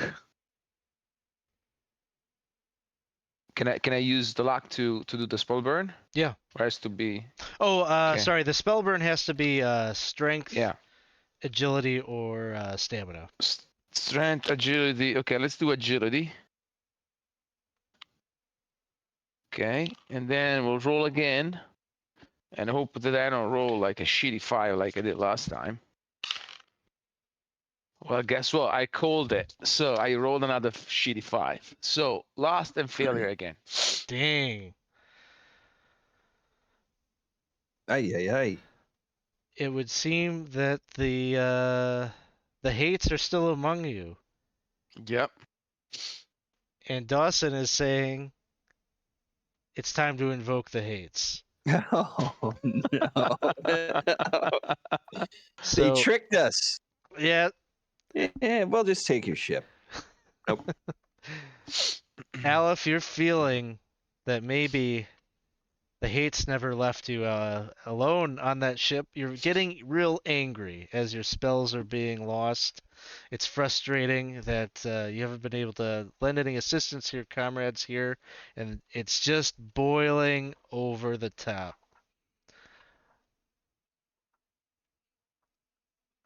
And I'm going to need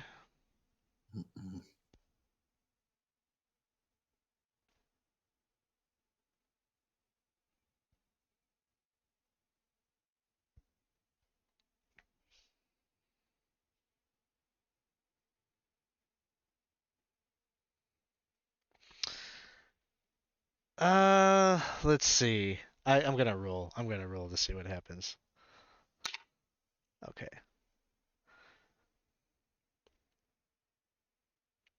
There are dark urges that are being whispered into your ear, Alef. Same types of whispers that Mickey traditionally hears, but um, these voices are telling you you are better than this. You know that you're better than all of them. Why are you holding back? You need to embrace your hate. Tap into that emotion. Let it fuel your power. And you can feel like your physical form is starting to embolden. You're like this really frail, thin, you went your college University of Wizard dropout, and suddenly you roll me a d6, Alef. Oh my goodness gracious. 2. Okay, so your strength score increases by 2 permanently. Roll a d10. D10? Okay. I'll let you know that even with a +2 strength, I'm still frail. It went from 6 to 8, but let's roll the D10. It's 8. So your hit point total goes up by that many, current and Wow. max. Wow, that's almost 50% increase. And you need to now make a will save. Okay. Well, we'll save. 9. So where are you standing? You're like right behind Ruclef. Yeah. Make a melee attack against Ruclef. Ruclef? Yep. That's rough. Okay. Melee attack. Ruclef, does an 18 hit you? Mm-hmm. With what? With my hands? Or do I have to get the best weapon I have? Yeah, the best weapon that you have. Well, the best weapon I have is a dagger. So, Perfect.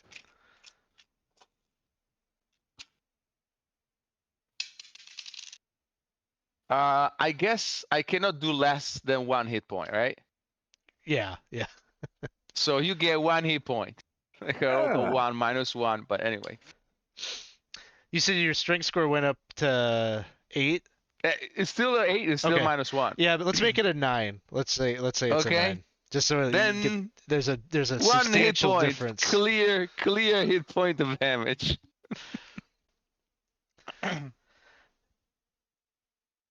And roll me a d4. Thanks for the 3. raid. I'm This is gonna last for 3 more rounds. Okay. This intense Urge. urge to kill Ruclef.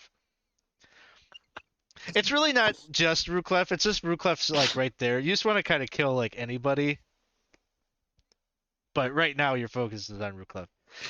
And thank you so much for Goodman Games is rating us. That's awesome. Thanks for joining us. We're doing a extra life game here tonight, and we are playing some DCC. We're playing DCC Lankhmar, the Rats of Ilthmar, and the group has just opened a door where there are some temple guards to the rat god cult, and we just had a donation to our extra life cause here that caused Alef is under the sway of the hates currently. So if you'd like to support the cause, make a donation, influence the game, you can do that on our extra life page there in the chat. We're also doing a giveaway for anyone that just jumped in. Anybody can join the giveaway. You don't have to have donated. We're going to be giving away a piece of 20-side swag, and I've got some copies of the 2022 Goodman Games yearbook that I'll be giving away. So to enter that, just type in !ticket into the chat, and that'll get you an entry. You get one for everybody can get one entry into that. All right, so that was Alef's turn. Let's go next over to Mickey.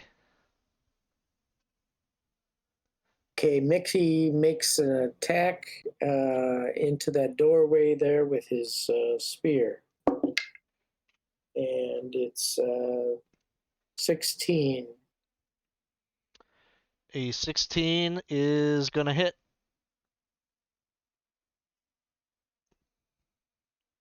Okay, so yeah, D8. 3 points of damage. All right, he is still up. Next up would be Ruclef. All right. I'm gonna strike the guy in front of me. Try and hit him in his chest to knock him backwards at least, so I can move forward a little bit. 13 plus 4. That's a 17. That hits. For 3 or what is that? 11 points. All right, All he told. goes down. 3 left. Doorway is open. Can I continue moving Sure. forward? I move right in.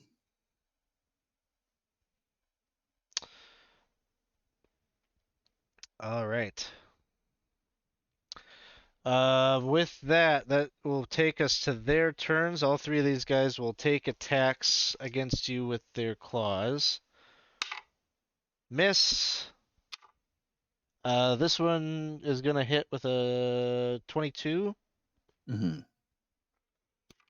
That'll be 3 points of damage, and then fortitude save. Uh-oh. Fortitude save. It's 18. Okay, makes that, and then last attack is a 14 hit. That does. And that is 3 points of damage and another fortitude save.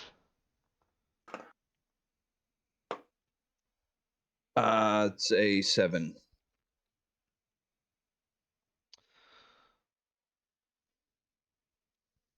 Let's see. No fleeting luck. You take an additional 4 points of damage. And that'll bring us back to the top. Wes, it is your turn. All right. So did I see Alef attack Ruclef? Yes.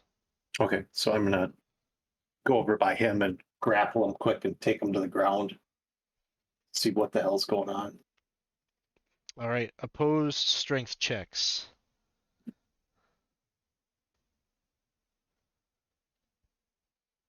I got 14. I got a roll of 7. Even with all this bulky energy coursing through Alef's veins, Wes, you're able to take him down.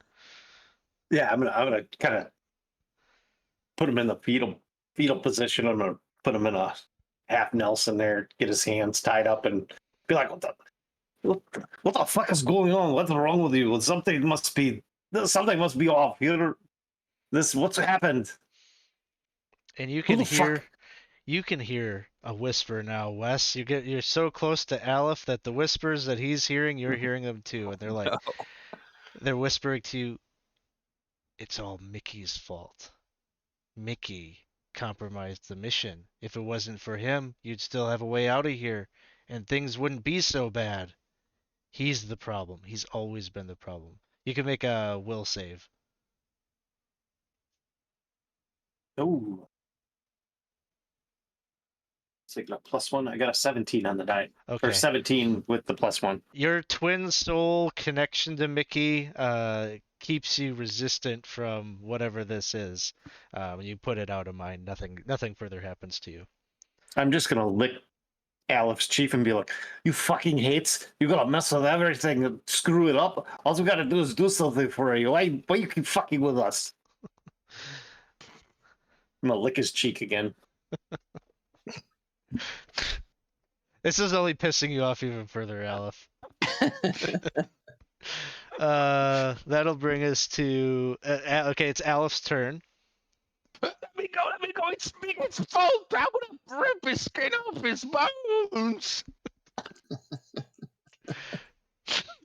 I'll let you kind of play like antagonistic, like murder hobo Alef, however you want to do it. Well, I'll try to get myself free, but I probably will not be able to successful. Anyway, Yes, post strength Wes. checks. I rolled a 13. I got a 10. All right, you break free. I break free, I stand up, go to Mickey, and try to stab him in the guts. Yeah. And I rolled a 1, so. Oh. So you fumble. That's so ridiculous. The hate should have been a better vessel to bring out the rage, because clearly Alef is mediocre, even more so at physical things. So with a fumble, do you know what your fumble table is? I'm looking at it. I have my crit table. I don't think it's the fumble. Oh, well, I have no armor, no weapons, so it's gonna be the least Okay, so disfavorable, I think. D4. D4, I rolled a 4.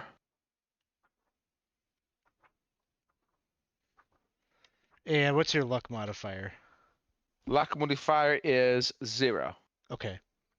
So your weapon is damaged. So you're lunging at him with your dagger, and like he dodges or whatever, and you strike right into the wall, and it like bends the blade, and like in such a way that you would have to spend some time, maybe 10 minutes or so, and you could maybe repair it. But Lucky me, I have the spell mending. hmm. Anyway, that's all he can do. Just create chaos, but nothing concrete. And that will bring us to Mickey.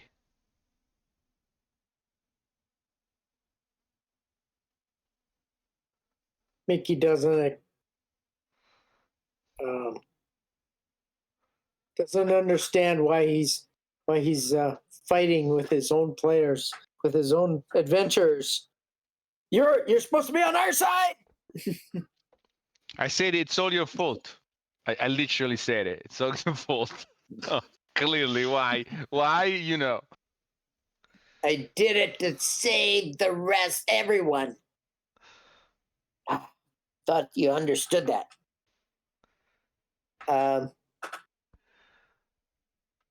He's going to. Can he move into the room here? Like. Yep, there's room there to move in there. Like right there, and he's gonna stab at attack that one guard to my right there. Okay.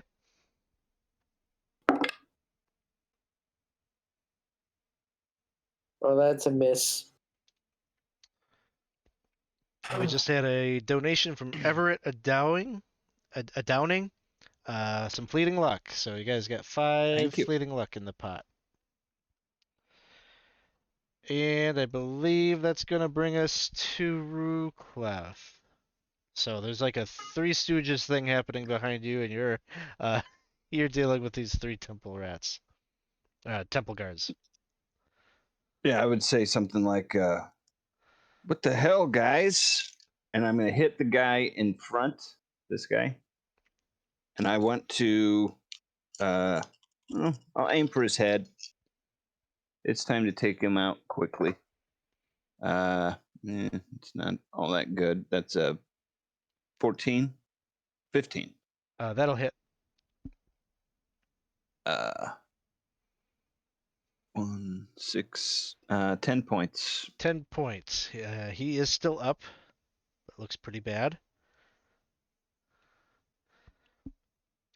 That will wrap us back around to Wes. All right, I'll just kind of tell Mickey. The hits are in Alef's ear. Subdue him. I gotta help Ruclef here. And then I'll just try to get the position here quick.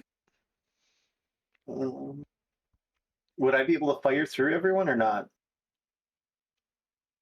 Yeah, you can fire in there. I'll say the guy on the backside, like if you're firing the guy straight on the far side, he would have some cover, but like the guys on the sides here, Okay, yeah, I'll get hit that either one way. on the right side there. I'll try to hit him. So I'll pull the bow back and fire. 12 to hit. 12 will not hit. No. Okay. Can I burn a luck? You can. A 10. Yeah, you want So to burn a fleeting luck? yes, yeah, fleeting luck. There we go. There we go. And then So +5 to that will make it a hit. yep. And then 6 points of damage. All right. He is still up. Arrow sticking out of his leather armor that he's wearing. It'll bring us to Alef. Alef is gonna cast Tear on Mickey's spear. Yes. You mother fragger, it's your fault. I'm gonna break your spear right now. 14. Okay. So Alex, you have to make the call because the spell is mending, even though I can do the opposite. But then the effect would be I repair a minor defect on a simple object of non-magical, non-living nature. The repair would last 1 week.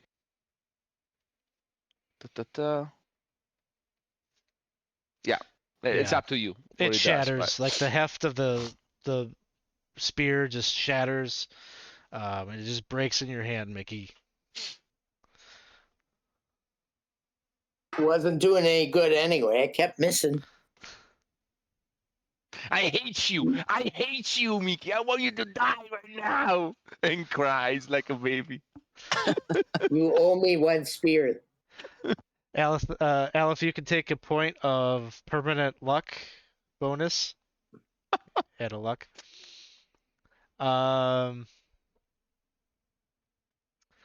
That will bring us to Mickey. Okay, I'm attacking that same guard with my short sword since I don't have my spear anymore.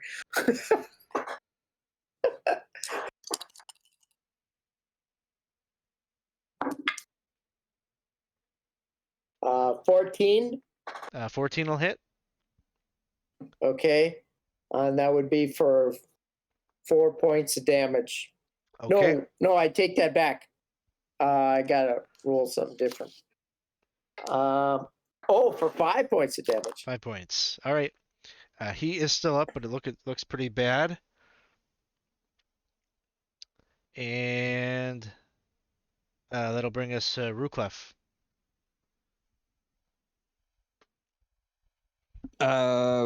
Which guy got shot with the arrow? This guy? The guy to the right. That guy? You know what? I'm going to swing at him and try and get him backwards so I can move more to allow more people in. Ooh, 8, 12, 16. That'll hit. 3, 7, 11 points. He goes down. And I will step up here.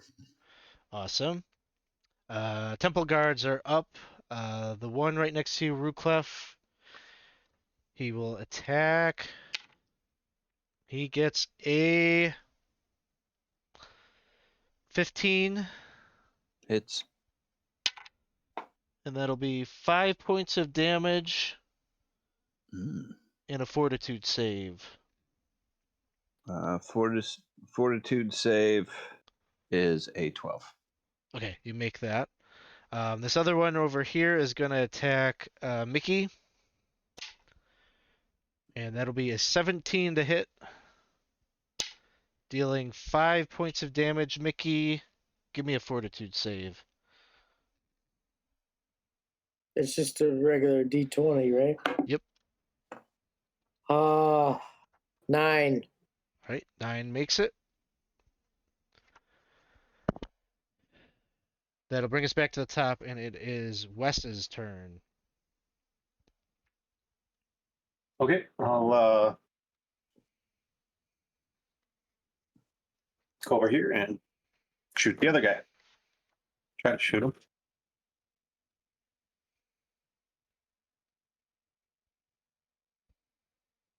Uh, 15 to hit. That'll hit. I'm sorry, which one was it? 15 to hit. The 1-5. Yeah, the 15 hits. Which one were you? Oh, the one on the left now. The one on the right was gone. This right? guy. Yep. So 7 points of damage to that guy. 7 points. All right. It's first damage he's taken. Okay. And just so you guys remember,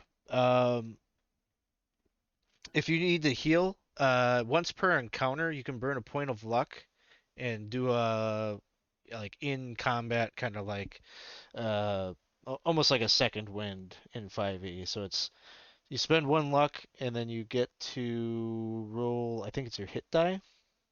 Hmm. And you can do that like if we end the encounter and you want to take advantage of that, you can do it like right then at that moment. Hey, Alex, were we able to heal up from the ship event and stuff, or not? Yeah, Would that have been- you would have been at full health Okay. from that. All right. Thank you. Alef, this is your last round of hateful actions. Okay, I will use it to the most effect. I'm gonna cast Invoke Patron to invoke the hates here to punish Mickey. Oh. Oh. Shit. Oh man! So you're gonna end up with the hates as your patron. Yes, I think that's the right moment. All right, I'm good with this. Let's see. Okay. Yes, cast Invoke Patron. Let's see what happens. Net 20 for a total of 23. Mickey is no. Now I roll a crit. Right. Of course. Let's see. It's all on you, Alex. It doesn't tell me anything here. Would you like to So- burn a point of fleeting luck? Sure. That would Okay. bring you to 24.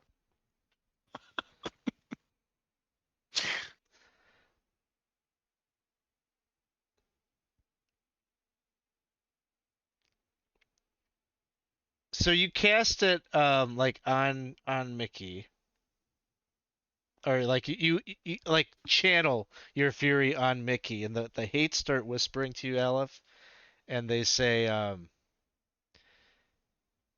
"We are pleased. We are pleased with your dedication and how quickly you turn to that raw emotion that is within all of us. He is nothing. He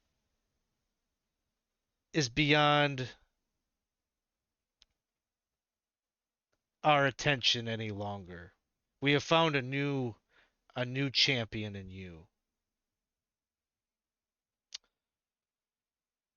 And as like all this whispering is happening, you look and you can see the two rat guards are just like turn on each other and just start like murdering each other, just like hitting each other over and over with those spikes, like mutually, and just like kill each other outright. And the results of your invoke, that was basically what this did. Is two targets within 50 feet immediately start attacking one another, and we're just gonna call it that they go into they take care of the situation for you. But you now firmly have the hates as your patron now coming with you throughout the adventure. So it seems Very like they nice. are favorable to you right now. And so you're gonna get a patron die. And your patron die, 1 second. I am burning luck to do the hit points, Okay, Alex. I'll take that off there. Oh, I can do a fleeting luck, You can do a right? fleeting Rather luck. than Yep. okay, yeah, definitely.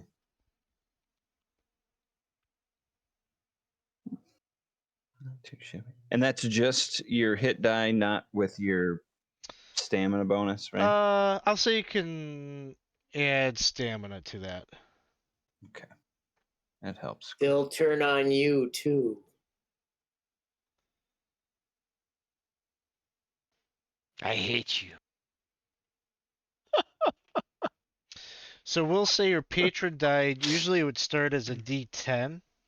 Mhm. We're gonna say it's a D8 to start because they're favorable to you. So you want a lower patron die. Mhm. And so beyond using invoke patron, you can also just ask for the assistance of your patron at times. And when you do that, you typically roll. How does it work? It's before you make an attack, spell check, saving throw, skill check, or you attempt to restore your health. You can request the aid of your patron. You roll your current patron die along with the action die, so typically a d20. And if the result of the patron die is less than or equal to the unmodified roll, you get a bonus of some sort. Mhm. So That's good. Very nice. So do we know Alef is part of the hates now and stuff? Was there like He made the anything? he made the manifest. He says to Mickey, "I hate you," with the meanest face he's capable of. Sticks and stone. I'm gonna push Alef up against the wall, Yeah. kind of with my dagger to his neck if I can, and be like, "What the fuck is going on? What happened to you? I hate him. I want to see him dead. Are you gonna keep working on this, or what the fuck is going on here? I don't need to fucking slit your throat. I actually like you."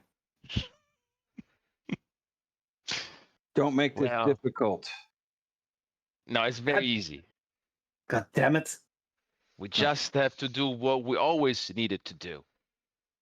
We are just nothing, but through the hates, we can achieve great things. Oh, for fuck's sake! They tried to kill us on the goddamn boat.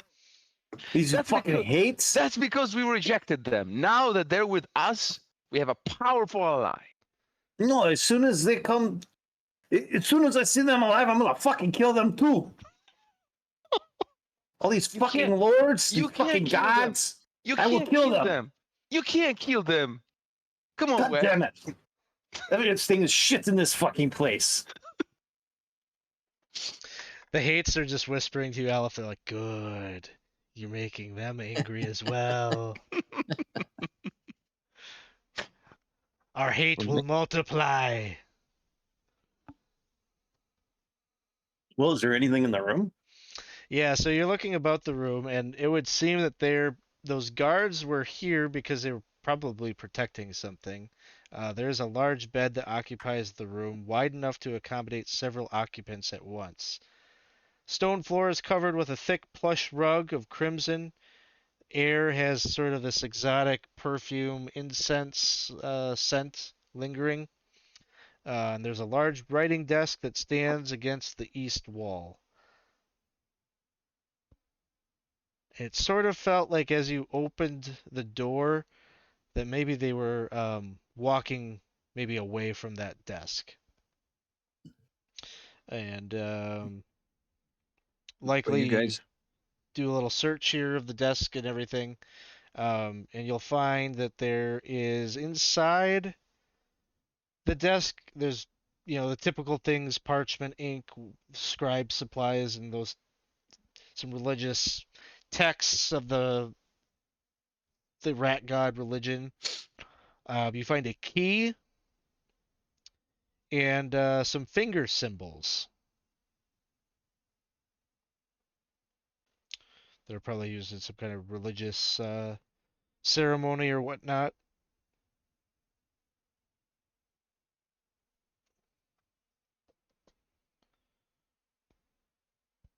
Alex, Aleph will look under the bed, move the rug, make sure there's no access to, basement or anything, and then ask Wes to look under the desk just in case. and I am just going to move to guard the door. And as I pass Aleph, I give him a little hairy eyeball, right? And say, "Watch yourself." Wes, give me an intelligence check. I'm gonna go use the restroom, Alex. I'll be back. Okay. Okay. I want to be under this or above it. Just give me the number. Okay. 19. Okay, you find there is a hidden compartment in the desk, Ooh. and it contains a brass key.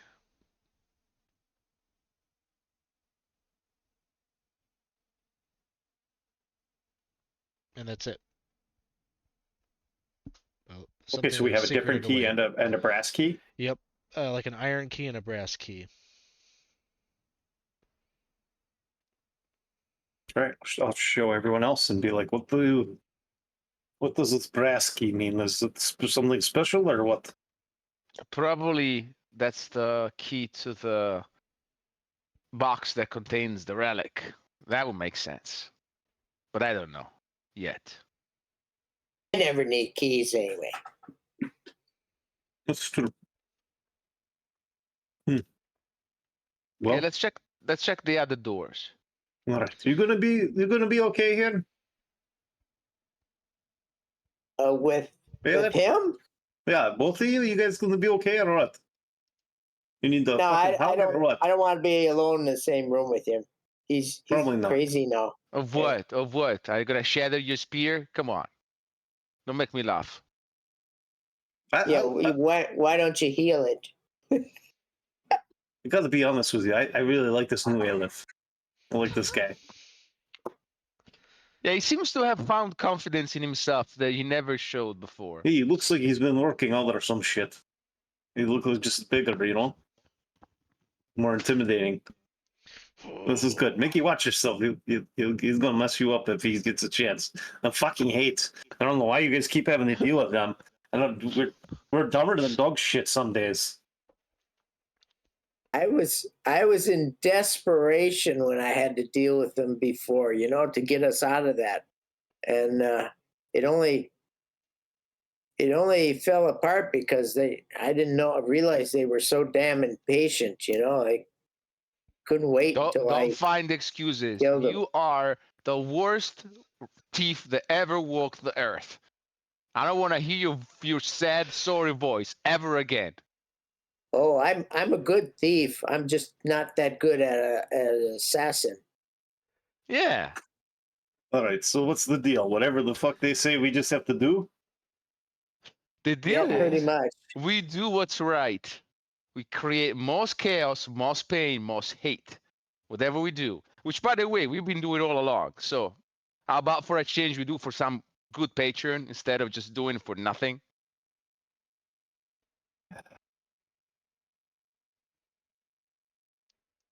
So, there is some inter-party bickering a bit. Are you directing your attention to any of these doors? Yeah, let's start smelling doors again. All right, where would you like to start? I think this door here. Okay. So you go over to that door. And as far as a smell,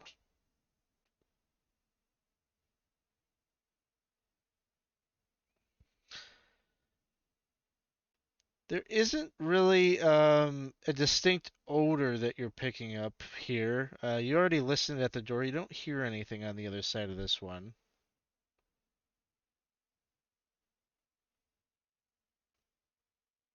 I guess he will check if any of the two keys we're in possession of would seem to fit. If there is a lock pad, if not, just opens it. You're able to just open this one. It appears to Okay. be kind of like a storage Oh, area. okay. Small cramped room. There's shelves that hold a number of like boxes, bags, sacks, rolled cloth, things like that. Um, there's a couple of rolled up rugs that are sitting in the back, like small little prayer rugs. Um,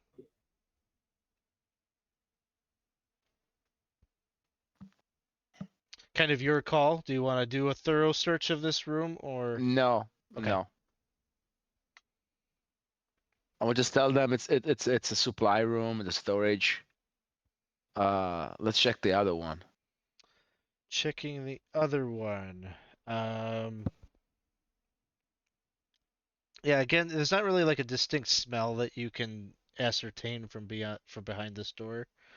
Um, Someone wants to give me an intelligence check. Aleph will do it. 19.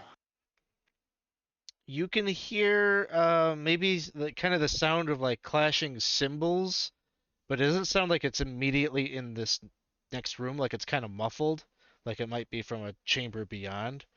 But there is some kind of racket. Maybe you can hear kind of some muffled like prayers, voices in unison, but with a 19, your sense is it's not immediately beyond this door, but maybe an adjacent room. Guys, this could be it. But we're probably gonna have to go through some body bags. Ruclef, you feel up to the task? I do. As long as you don't stick me from behind. Oh, I will not. You're my best weapon, Ruclef. Why would I stab you? These other two, though, I don't know. I can promise the same, but you know. I think we might be able to do this better without him. What? I am the mind of this organization here, Mickey, and frankly, I find it offending that this would come from you. You're the abject failure at everything you do. Especially when I'm getting stabbed by my own people. The haters, good, good. Let's keep our shit together, guys. So, like to open this door? All right. The door is open. You peer in. You see a few old, what you can only imagine are rat hair robes that are hanging on pegs that stick out of the walls of this chamber, similar to the robes that you saw some of the followers wearing as they were coming into the temple. Um, some of the pegs do not have robes on them, maybe suggesting that some of them are currently in use. And from beyond this door to the south is where you hear clashing cymbals, screeched prayers. It almost sounds like the squeaking or chittering of vermin, the way that their prayers sound in this language that they are evoking. And then there is a door in the east wall that has a sizable padlock securing it.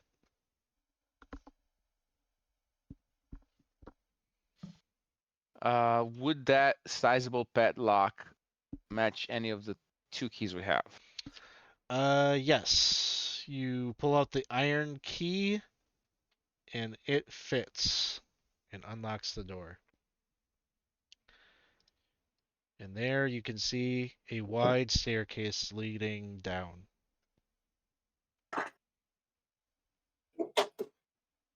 Let's go, guys. I don't know how much time we have, but we gotta do this fast. All right, let's go get it. Ruclef, are you feeling okay? Yeah. Or do you want me to go ahead? No, I'll lead the way. All right, I'll be right behind you.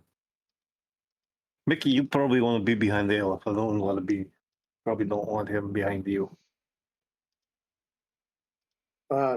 Definitely. All right. So I'm flipping you over to another map here. Does everybody have vision? Charging for me. Still loading for me. Still loading, yeah. Yeah, same. Still loading. All right. Okay, yes. I have vision. I do too. Awesome. So congratulations. Objective 1 is complete. You found the staircase and are beginning to descend down into the Rat Temple catacombs. The stairs from the temple terminate in the eastern wall of a long hall measuring 20 feet wide, running north-south. Vaulted arches, many draped with crumbling ancient cobwebs, support the 15-foot high ceiling. The floor is made from old, uneven stones, and the occasional odd bone or fallen piece of arch is scattered upon them.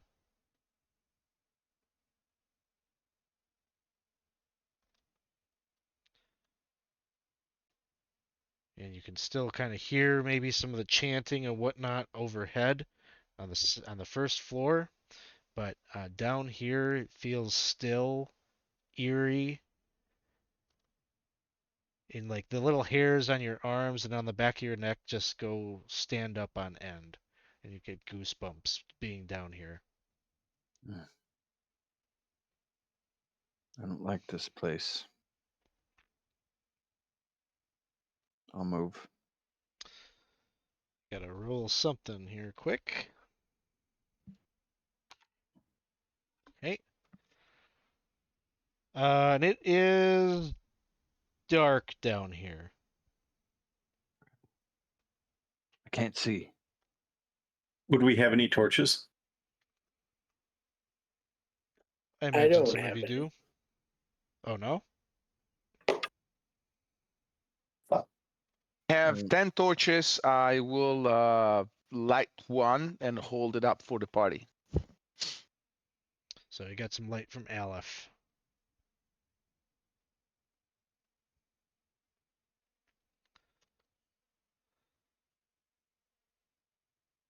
So, what is the group thinking? Can we tell where the chanting's coming from? It's just Above. like above. Mm-hmm. Oh, okay. Like It was up above us. Yeah. Yeah. All right.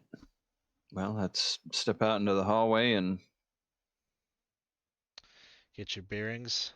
So Yeah. as you step off the stairway, you can see there are 2 wooden doors up to the north. Seems like there's one down here to the left. And then this hallway here seems to lead towards a couple of hallways that extend off and a doorway at the end of that one.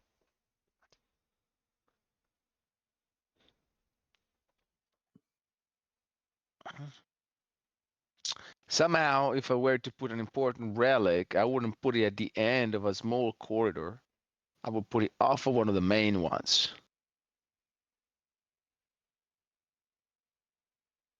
I say we go south. What do you guys say? Sounds good. All right. I'll move south. So you begin to make your way south. You're taking note. The walls, floors, and ceiling further in seem like they some have patches of kind of this weird pale moss and lichen that covers some of the stonework. And you begin to make your way south. You see this first door here off to your character's right.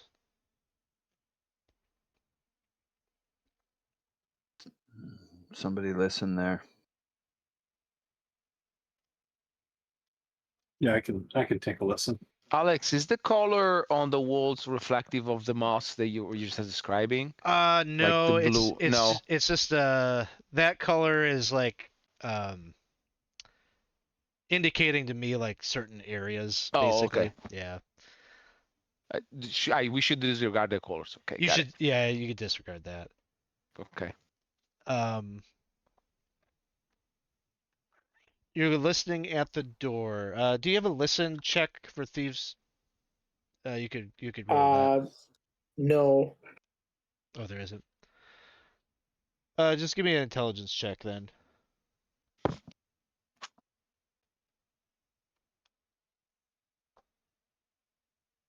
11. It's still in quiet behind this door.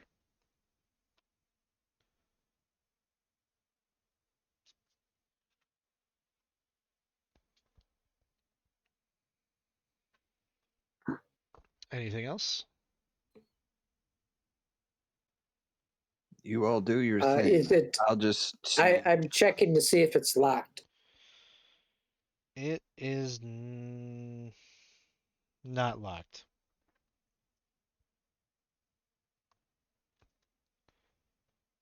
They'd probably have this thing locked up someplace. So I'm saying this is probably not the door. Yeah, we're looking for a padlock that this brass key would work on, if I had to take a gander. All right, let's keep moving.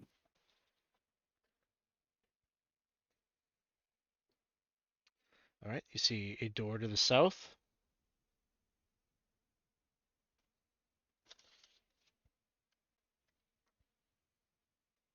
And then the hallway extends to the east and west. I would listen at this one if we could. All right, intelligence Listen and check. smell. 17. You definitely hear the presence of like breathing. Is it got any type of lock on it or anything? Is it a fancier door? No, just a plain, Okay. pretty much a iron banded, plain wooden door. Okay, so I'll just look back to them and be like, Guys, I think this is the door. They're probably going to be guardians. The main door where the relic is. So actually, if you heard noise, this could be it. yes, there's someone breathing. Can you breathing? Not sure how many. All right. We'll open the door and. I don't Okay, think that's right. I'll see if it's locked. It's not locked. Okay, I'll start to kind of open it slowly, All right. making as little noise as possible. Give me a sneak silently check. Okay.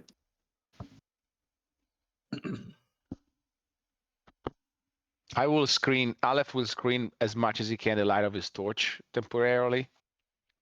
Okay, So I got a 10 and a +5, so 15. 15. Okay. So you manage to open this door and take a peek in. And there's just like a really foul odor as soon as you open it up, almost like a kind of like a chemical smell. Um, and you can see there's a broad table in the center of the room. Its surface stained by gruesome fluids, and there are niches and nooks in the walls that contain ceramic jars, rolls of gauzy linen, strange iron tools, and similar implements of that'd be the types of things that you probably see at like a funeral parlor. In fact, you were in one, so very familiar scene that you're looking at in here. Um, and there's actually like there's like a body that is on the table, and there are three figures surrounding the body, and it looks like they are in the midst of. And this person is conscious that's on the table. It's not a dead corpse. They are writhing in pain as they are being poked and prodded, and it looks like they're pulling teeth out of this individual while others are um, like doing something real gruesome. It looks like they're like putting nails in the tips of like this person's fingers. And they're basically creating a Frankenstein monster of like this rat person. Like they're augmenting this person with this really gruesome procedure. Mm. And so they don't notice you as you like peek in.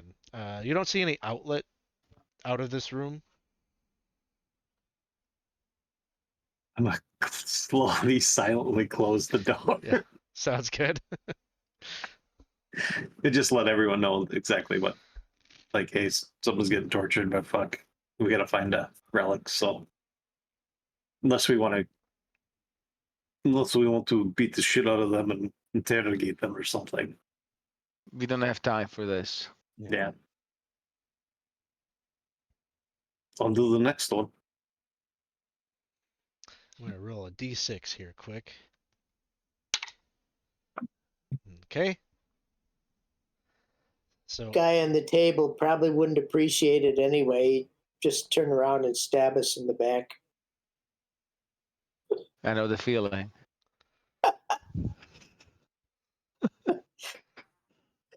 Okay, what do you guys say? I say right, but if you disagree, let me know.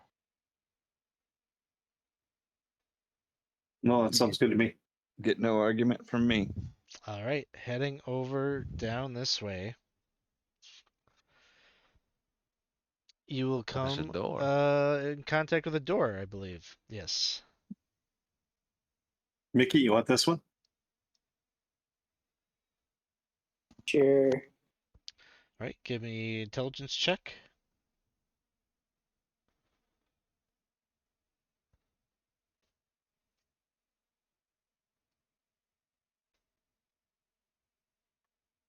Oh, crit 20. Okay. It is quiet. You do not. You're confident there is nobody beyond this door. Um, yeah, is silent and still. All right. Signal to everyone else that I'm going to open the door up. All right, you open the door, and it kind of enters into this small sort of antechamber, little hallway here that connects two other doors. Want to go this way? Might as well.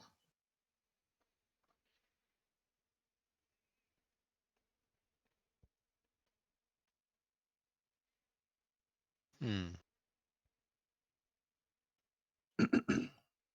Now look at this door. All right, give me an intelligence check. Ooh, this one's not so good. This one's tougher. I only rolled a 5. You don't hear anything on the other side of this door.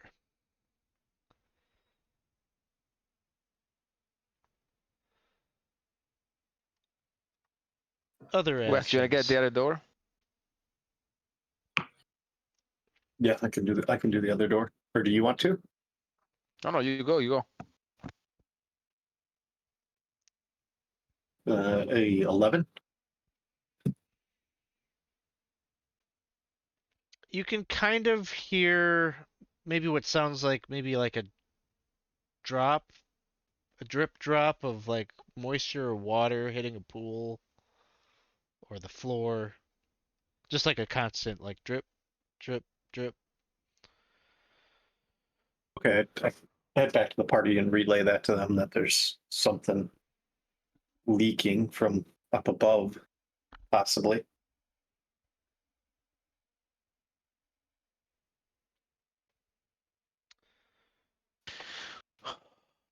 Difficult, guys. There's so many things we don't know. What do you guys feel? South or east? East. East. East? Okay. All right. So you open up this room and you see let's see. The walls of this 20-foot square room contain a number of burial niches in rows of 3. Each of the niches contains a wooden coffin of somewhat recent fabrication. Some of the niches also hold small clay vases containing faded flowers. The coffins, um, sorry, the coffins, despite their new construction, are splintered in places and have large holes, seemingly gnawed into their wood. And you can see why, because there are 5 monstrous ebony rats with glowing red eyes and mouths filled with teeth, dripping a phlegm-like ichor that emerged from those holes. And they seem to appraise you with almost human-like cunning, sneering, and getting ready to attack. And actually, they're beyond these like crazy-looking rats that are in here. There are also 2 giant rats because more rats means more fun. Thank you for the $40 donation. We're gonna add a few more rats to the mix. Why not? So Close the door. Close the door.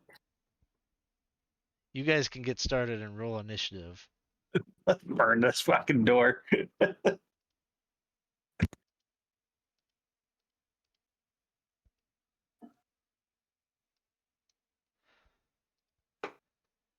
All right.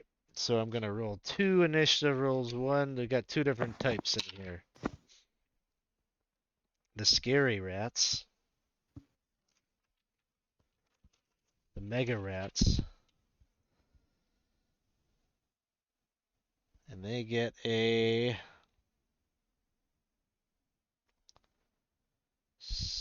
14. And my giant rats,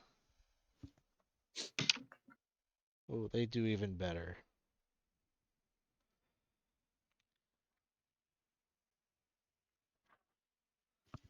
Giant rats get a +4, so they get 21. Mickey, what did you have? 5. 5. Wes, I have a 5 as well. Alef. 5. Wow. Ruclef, 22. 22. Okay. Wow. Yeah, So 19 on the die, so we'll have Ruclef go first, then all the rats, and then we'll just go Mickey, Wes, Alef. So Ruclef, you start us off. all right.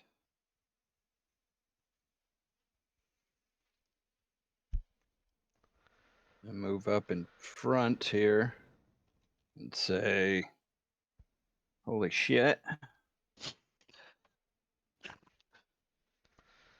I move in, stand right here, and I'll just hit this first one. Okay. Ooh, that's a nat 20. Ooh, net 20. All right. Only a 2 on my mighty deeds, but so it'd be 22, 26 for the 2 hit. Damage is 10. I guess what a D16 looks like for my crit die. I'm sure that's probably a regular rat, right?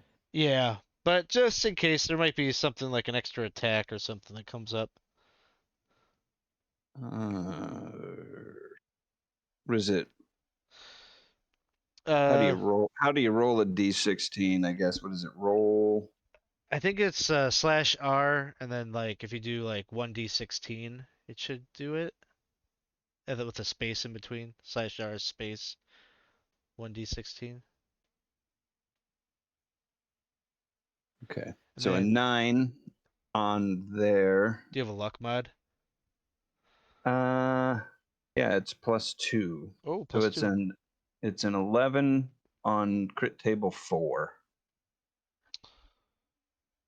All right.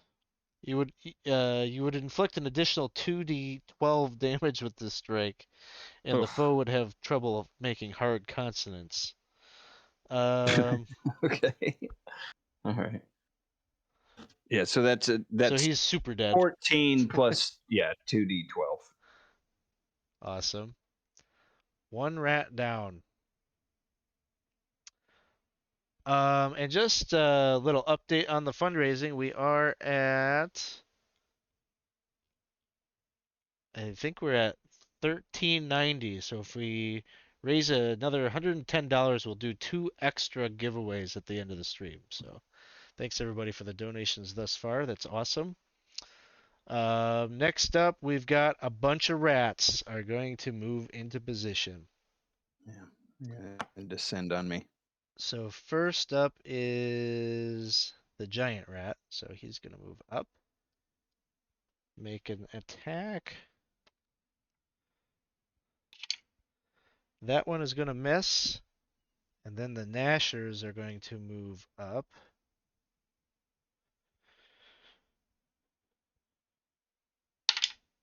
That one misses. Second one, a 19 to hit. That hits. He deals 4 points Hmm. plus. Give me a fortitude save. This is nasty. 18 plus 2. Pardon me, plus 3, so a 21. Okay, you clear that. These others are just going to group up here. And that's going to bring us to Mickey.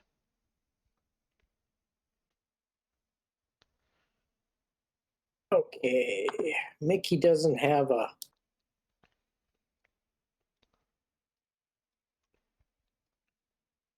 Gonna move into the doorway. He doesn't have a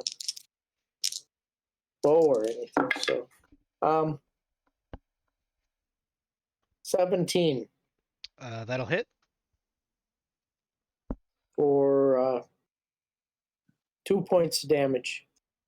2 points of damage. So you sneak right in there and manage to skewer that one on the end with your short sword. He's still looking mighty healthy.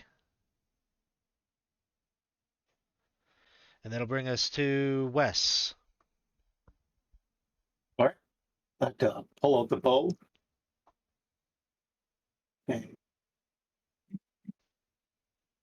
try and remove my token on the stream, so that worked out great.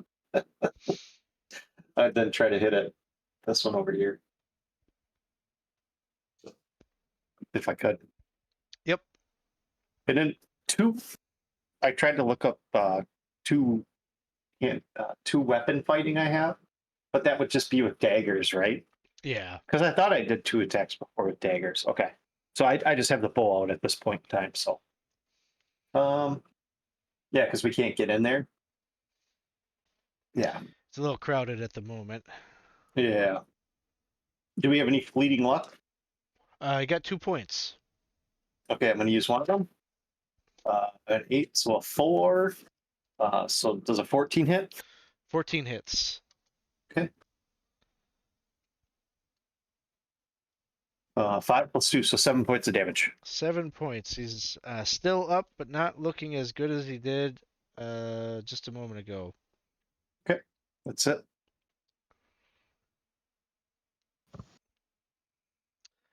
So the chat is asking, maybe we need more hate, and then they're asking, will that only fuel Alef? So if somebody wants to redeem invoke the hates, you can tell me if you want it to be invoke the hates for the good of the party or for the bad of the party. So like it could be a good thing at this point, because Alef has embraced it. So hate away and just give me the direction which way you wanted to go. What was I thinking? Alef is behind me again. Yeah, well, Alef, it is your turn. Okay, Alef is gonna do a spell burn, burn 1 point of stamina. Try to cast enlarge again on Ruclef, if he can get to him, like just touching him. And let's see, we got some footing locks, so let's see if one left. Let's see what I rolled first. Okay, so 10 on the die, plus 3, 13. Yeah, I think I'm gonna use that fleeting lock to move it to 14. Sure. And then Ruclef, you enlarge by 25%, plus 1 to attack, damage, and AC. +1, Yeah, that's not the best I could do, but yeah, better than nothing. +1, 2 hit and damage. Hit, damage, and AC.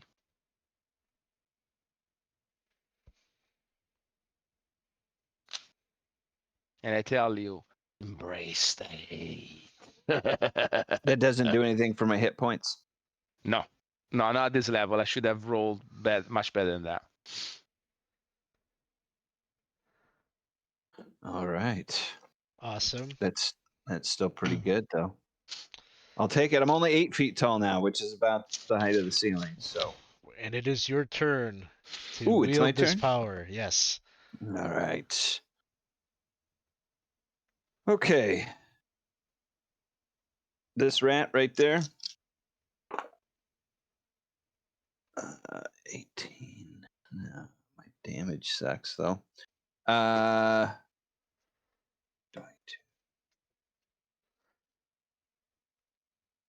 23 to hit. Mm-hmm. Actually, 24 to hit with that other +1. 2 for 10 points. 10 points. He's still up. Dang it. Looks like there were some donations made, Alex. Some donations. Percy wants to invoke the hates. Ruclef needs to embrace the hate. Okay. Okay. Fucking rats. So let's see. Let's see what's gonna happen.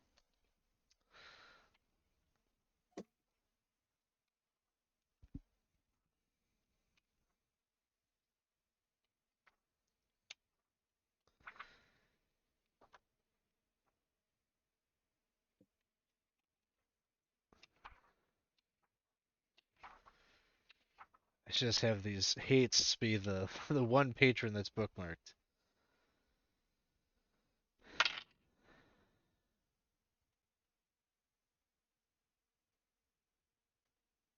Okay.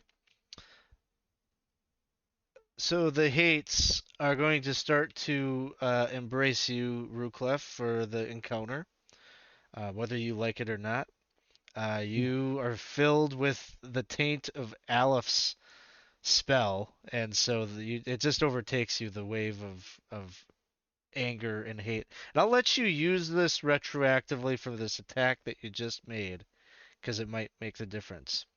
You could burn temporary points of personality to increase the damage inflicted by your melee attacks. So, like a 1-for-1 on personality? Yep. It's temporary, so it wouldn't be permanent. We'll say it comes back the next day or whatever. Okay, my personality is 5, but I will drop it to a 4. And this one will go down. And I will step up. Did you notice that And be- Ruclef has no personality at all? Yeah, right. Yeah. Percy, if you wanted that to be like an antagonistic thing, you let me know. I could tilt it to be worse. Right now it's like a helpful thing, but I can tilt it. Okay. So I think that puts us at the rat's turns now. So the giant rat is gonna stay focused here on you, Ruclef. That's going to get a pretty good number. I rolled an 18 on the die. Well beyond good enough. And it's going to do 5 points of damage. Give me a fortitude save. +3, so 14. Alright, you make it. These Gnashers, this one's going to step up here and try to attack Mickey. You can tell that it's an intelligent. It's not like the giant rat, like it knows that it just intentionally cut you guys off. And turns around and tries to attack Mickey with a 17 to hit. Which I'm going to assume hits. It hits. 5 points of poison, or 5 points of damage plus potentially poison. Give me a fortitude save.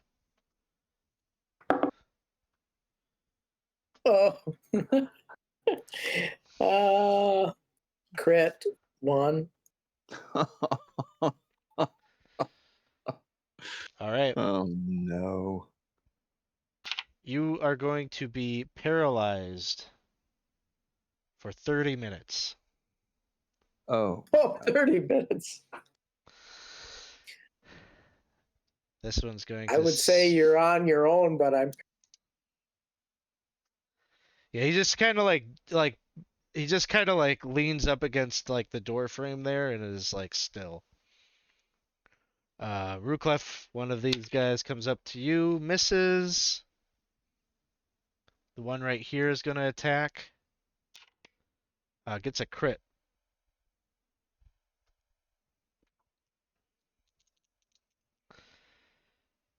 Let's see. Monster crit table. That was on me? That was on you. Mm.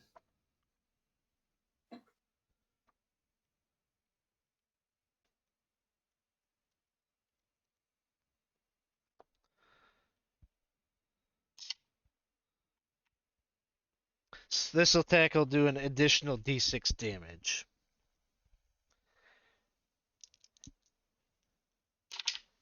It's going to be 5 points of damage.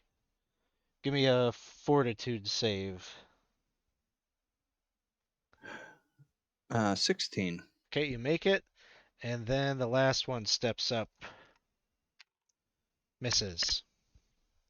That will bring us to... Poor Mickey is paralyzed. Wes, it is your turn.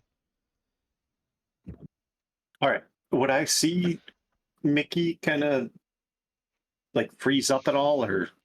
Yeah, he's just like leaning up against the door frame right now. Okay, Drops so his weapon. I'll move up to him and keep trying to move my character on the stream. I'm going to move up to him, kind of grab him by the shoulder, shake him a little bit. If he don't move, I'm just going to sadly kind of pull him behind me, and what he does, and I'll pull out the 2 daggers and Take his spot. Yep. Sounds good.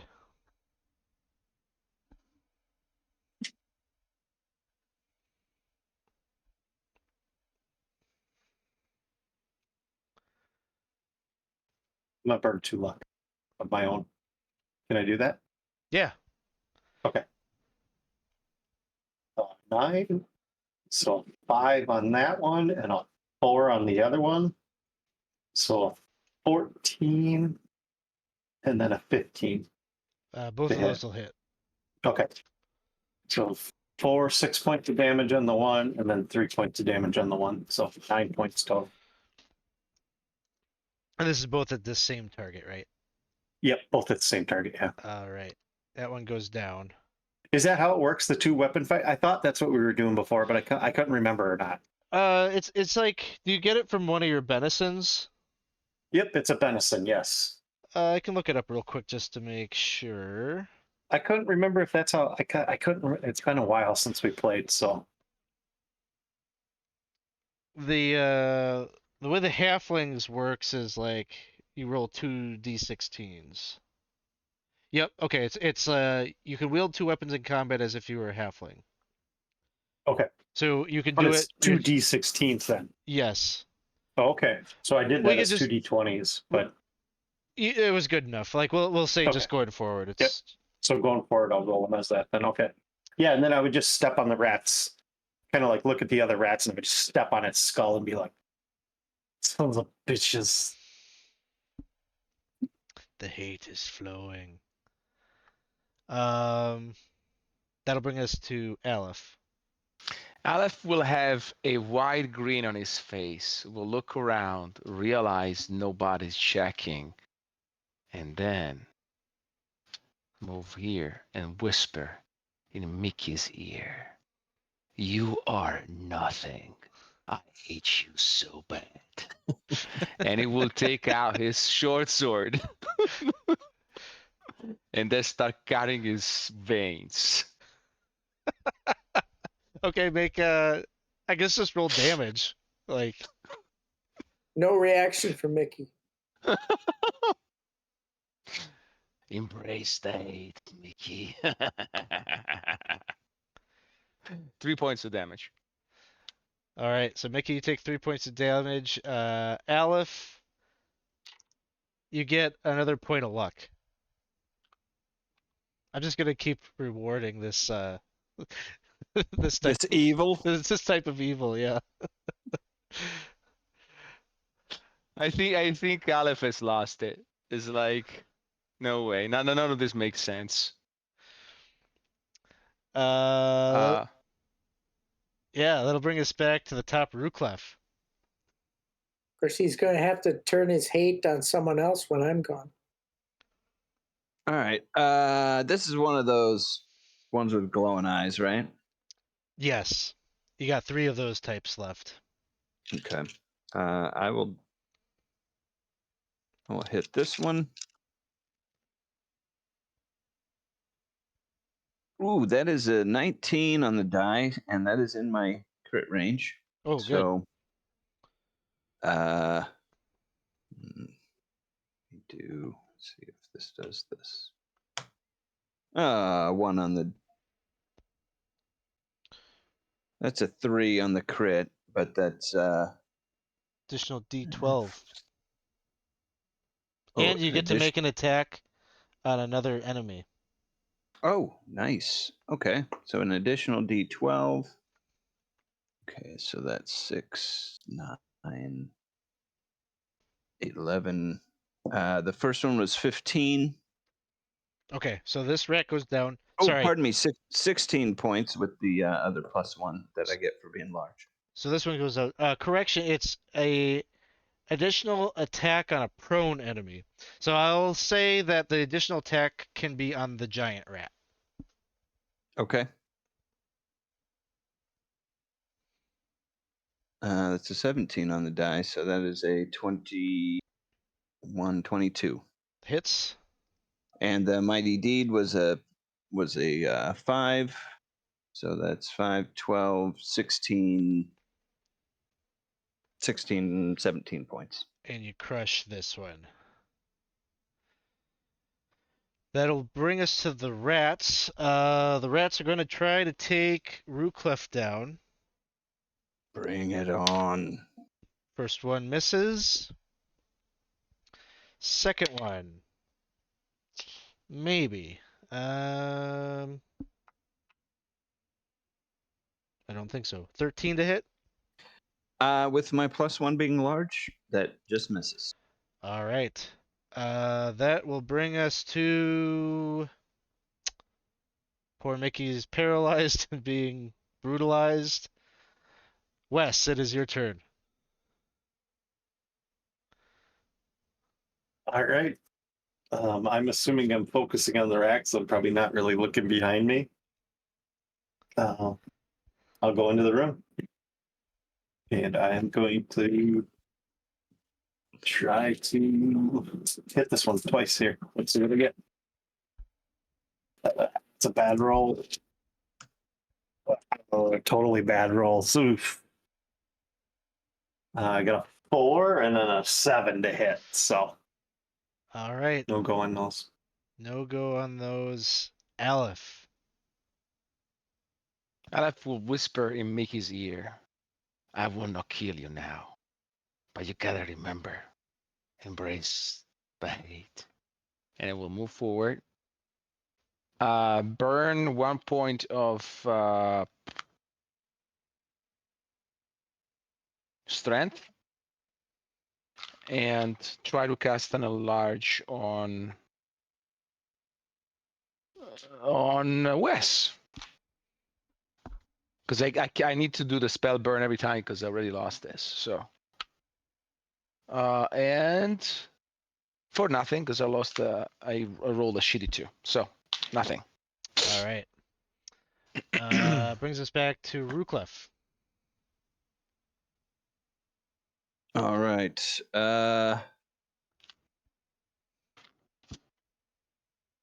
This one here.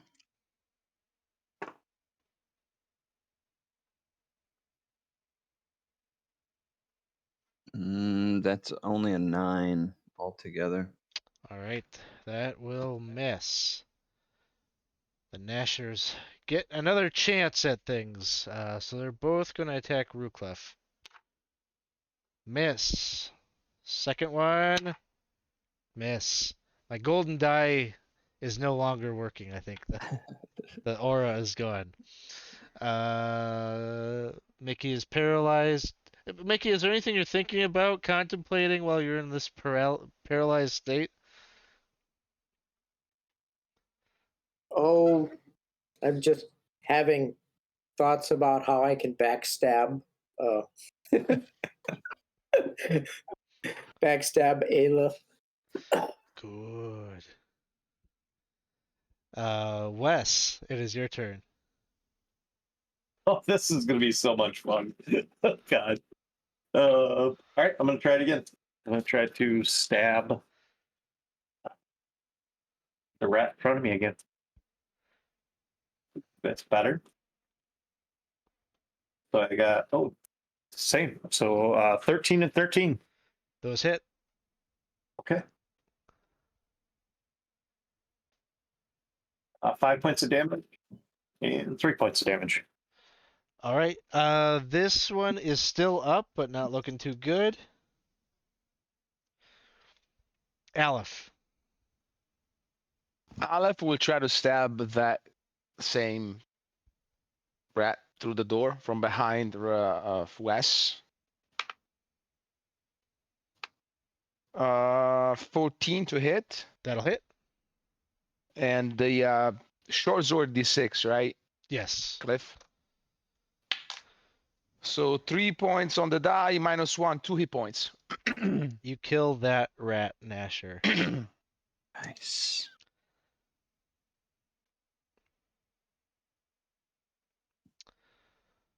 And I would Ruclef. say, Oh, go ahead.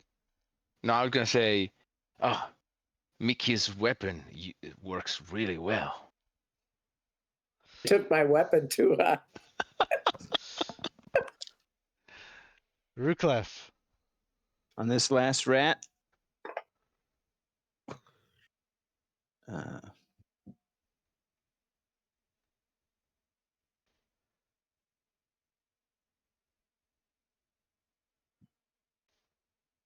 13. That'll hit. So 7, 4, 11, 15, 16 points. He goes down.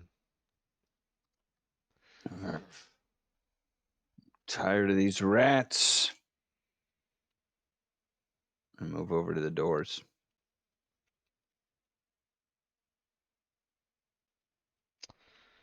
All right, so you're out of combat. Did anybody want to burn a point of luck at the end of that encounter for get some hit points? Yeah, I probably should do that. How many are you missing? Well, I rolled an 11 plus 1 is 12 back, so I am down 10. So I will give you 1 dose of core mill amber, and you get 2 extra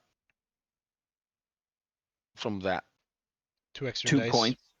Yeah, because it says each of those adds +2 to a roll Oh, to recover HP lost. So nice. +2. Plus 2. So we Thank you. burn. We roll a d5 for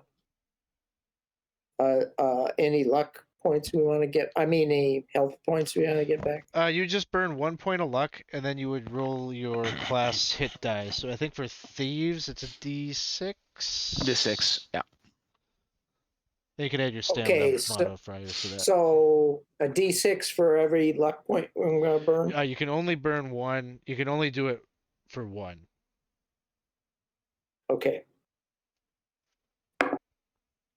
All right, I'm getting 5 of my hit points back.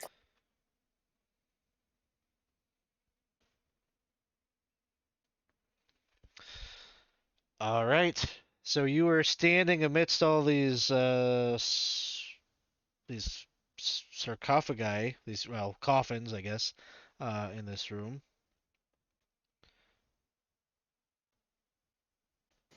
And there is a set of doors on the other side where Ruclef is, but Mickey is still paralyzed. Yeah, Wes would probably head back over to him and see what had happened to him since I kind of threw him out of the way. Your best guess is it seemed like it happened after he suffered a bite from one of those rats. Where the wound is, you can just kind of see, kind of looks real purpley veins kind of emanating from that bite mark. Likely it's some kind of disease or poison that he's afflicted with. Okay. All right. You also see some knife marks on it or cut marks. Short sword now. Yeah, sword. How long Yeah, am I big? Those rats didn't have a short sword. How did he get those? You are big for. It doesn't say, but I imagine duration 1 turn per caster level 3 turns. Turn. So 10 we need to minutes? hurry. 30 minutes. 30 minutes. Oh, 30 minutes? Okay. Yeah. All right. I say go check that door. I move over to crouch out of the doorway to grab Mickey and bring him and set him in this corner. That's what I want Sounds to do. good. Something happened to his face. I don't know if the rats got him or what. I don't know. But here, let me check the door. What's going on here? 16 on the die. Don't hear anything on the other side of these doors. Is this one locked? They do not appear to be locked. It seems like you can open them. Okay. So I'll let the party know. Hey, I'm not really hearing anything. See if do we want to figure out what's going on with Mickey or I have no idea. I'd say we leave him here. We close the door into this room here. and move forward. Sounds good. You want to open up these set of doors All right, here? we're gonna lock him in here. I'm gonna slap him quick. Wake the fuck up! What are you doing? In my head, I'm thinking I'll probably be safer in here without Alef in here anyway. It's probably true. How did you get so screwed up? What the hell is going on? Did the hits do this again? Probably. God damn it. Fucking shit. I'll open the door. You open the door, and at the end of the hallway, you can see a pair of wooden double doors. The doors are closed, do not appear to be locked. At the bottom Right. of both doors are hinged bronze sheets measuring 2 foot square. Inscribed into the bronze sheeting are images of rats bearing a shrouded figure in what appears to be a funeral procession. And it so happens we do have a bronze key, guys. So this could be it. Yeah, are we ready for this? I make way for Alef. Oh, okay. I'll go there and try the key. Want me to listen?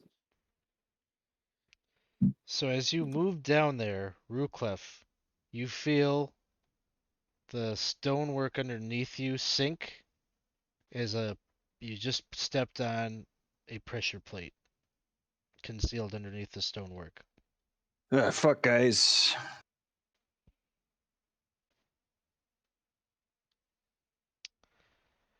A pair of pendulum blades are activated and swing through the wall, slicing down the center of the corridor. Basically, all of you need to make 2 reflex saves. So let's do the first round of reflex saves. Grim Tooth was here. Yep.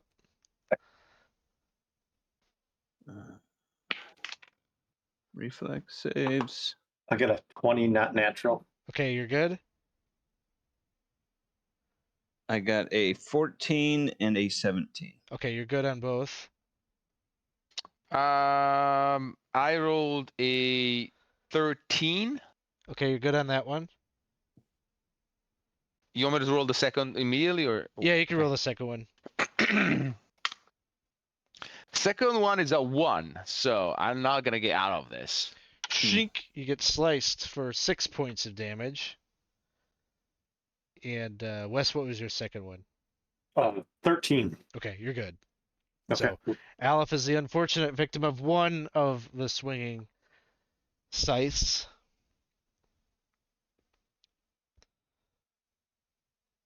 But once they are active, you're able to get through to the other side of them, and be on the eastern side of the passage by these doors now. I will use 1 point of luck to roll hit points to see if I can recover where I lost. Yeah, 4. Okay, and I'm gonna take out a dose of that ember, and I'm back to full, just in case before the final encounter we need to be at full. Okay, done. Sorry, guys. No, not your fault. No, it was completely and totally my fault. So, Mickey, I'll say if you want to burn a point of luck, I'll let you try the fortitude save again to see if you can break out of the effect early. Would our soul pack have come into play with this at all? Would I be able to sense anything at all by chance? I think you could sense that like his mind is active, and you know that he's just kind of like trapped in his body. That he's just unable to move. Okay.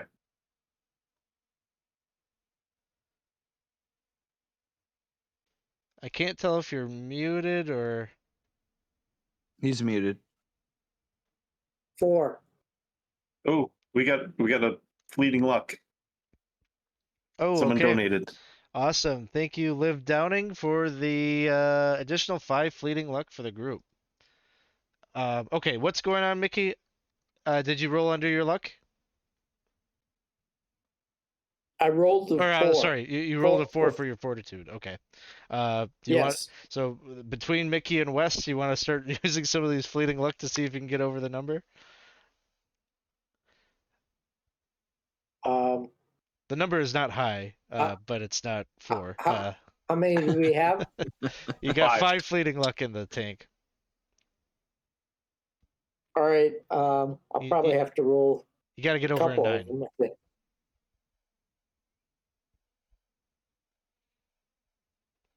Okay, I rolled a 6. Wait a minute. That's halved. Yep, so plus 3. So well, Yeah, roll another. it was 4, and then yeah, and then so I'm up to 7. I'll have to roll a second one, and that's I rolled a 3, so that's only That's 1 to it. That's 2. That's 2, so that's enough. Oh, okay. You see, All you right. get to a 9. Awesome. Yeah, thanks for the donations. Where are we at? Indeed. I think we're up to 1450. So we're just 1 hate away from hitting our 1500 for the night. Oh, should I not phrase it that way? $50 away from the goal. So if we hit that, we'll do 2 additional giveaways tonight.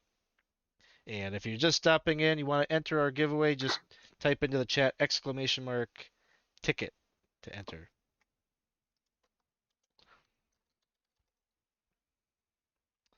All right, so Mickey, as you're coming to and you round the corner here, you will see that there is a scythe trap. There are 2 swinging blades that are crisscrossing the chamber currently. All right. I'm going to. I don't know if I should try and disable that or just avoid it. Whichever. That is for you to decide. I will try and disable it. Okay, give me you got a disable traps check skill. Yeah. Go ahead and roll that. Boy, am I rolling crap. It's comes out to a 12. Would you like to burn some fleeting luck? Yeah, I will burn one. Just for the.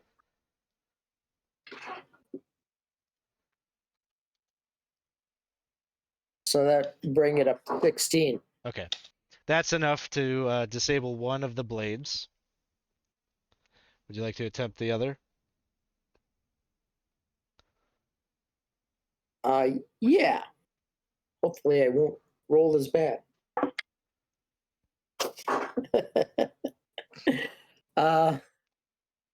That will be 13. Would you like to burn a point of fleeting luck? 14. Would you like to burn another point of fleeting luck?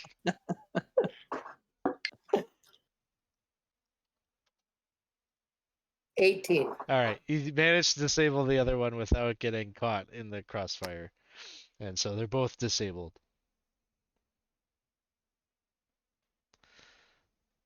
All right.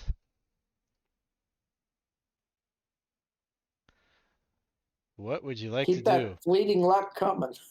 Yeah. We need it.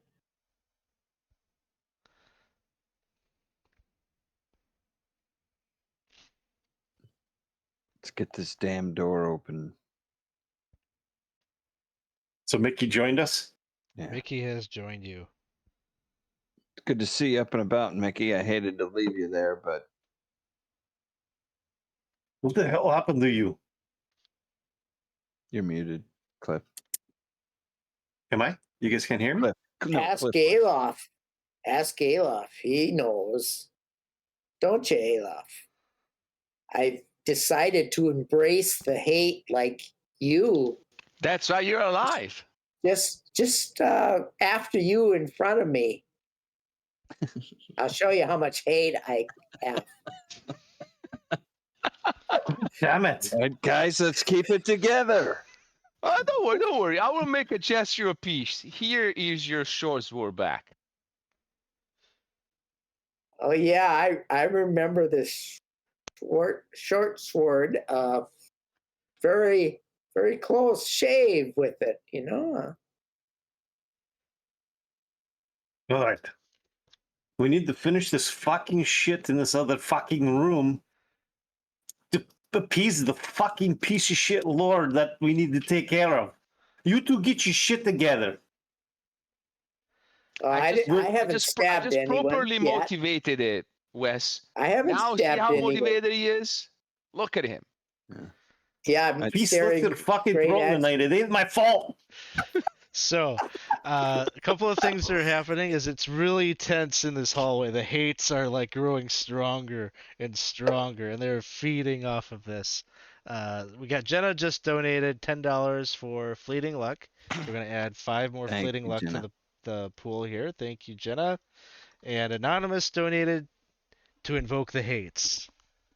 Mickey, Oh man. you're getting all riled up here, and the malice is fusing together with you.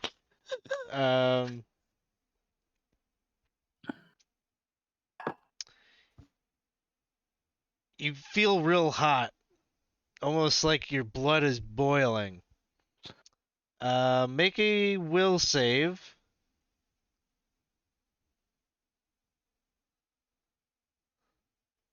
save. Yep. 11.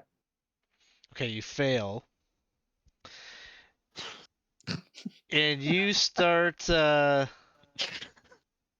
you all start to hear faint whispers on the air of like every argument that Mickey has ever had throughout his life. Like little bickerings with maybe schoolmates and siblings all the way up through, his time in the Thieves Guild. He spent some time as a beggar, so people trying to rip him off. All these little conversations happening. And he starts to grow tendrils out of his back.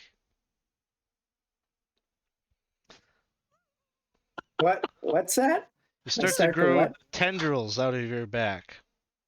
Oh, Uh, that's new. yep. Just one. But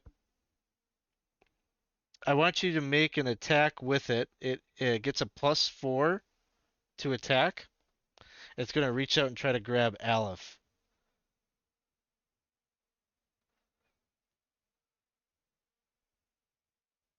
A +4.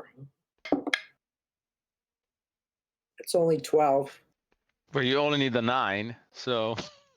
Oh, So the tendril reaches out. It's like this black shadowy, like there's wisps of smoke that kind of emanate off of it as it grows out of his back.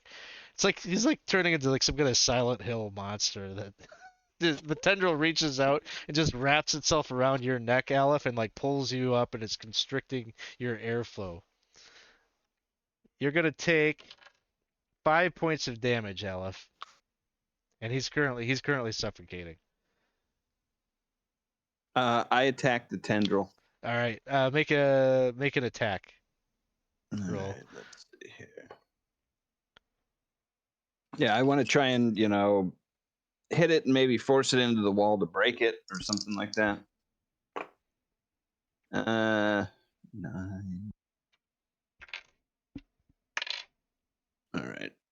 So many things. 9, 13, 14, 15, 16. That'll hit. Okay, so 4, 8, 11, 15 points. Pardon me, 16 points. 16 points. All right, you hack into it. You can see like there's kind of this ichor that like shoots out and sprays everybody in the room. This black, thick jelly. It oozes. It's almost acidic as it like pockmarks your faces, but it is still there, and it is still like gripping Alef. Okay. I'm not gonna do I'll try pulling. I'll try pulling Alef, like, or at least so he's like not choking or something. Whatever trying I to can pull him try to free. do. All right, give me a Yeah. strength check. This is not keeping our shit together, guys.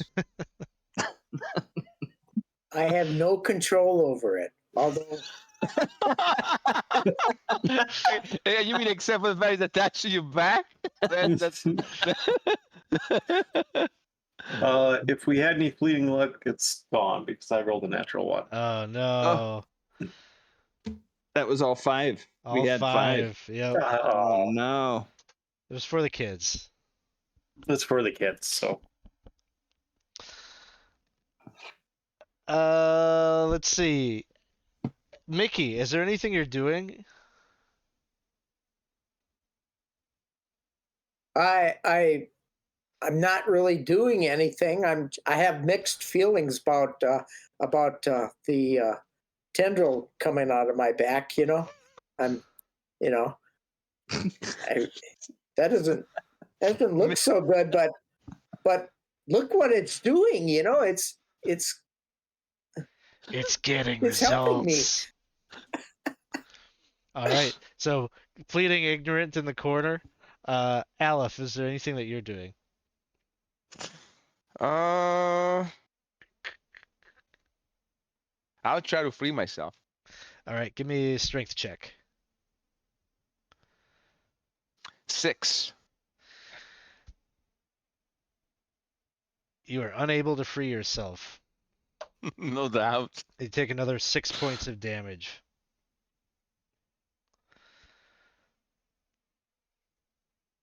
Ruclef. yeah, just I'll strike the thing again. All right. Oh, you got another 5 fleeting luck from Tux. Thank you, Tux, for the donation. We appreciate that. And we are definitely over the mark now, so we're going to do 2 extra giveaways here tonight. 21.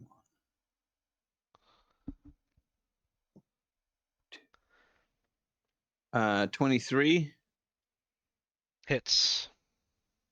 for 8, 9, 10, 14 points this time. And that's enough. You manage to cleave through the tendril, and it like puffs away into this really nasty odor, this fog that kind of blankets the room.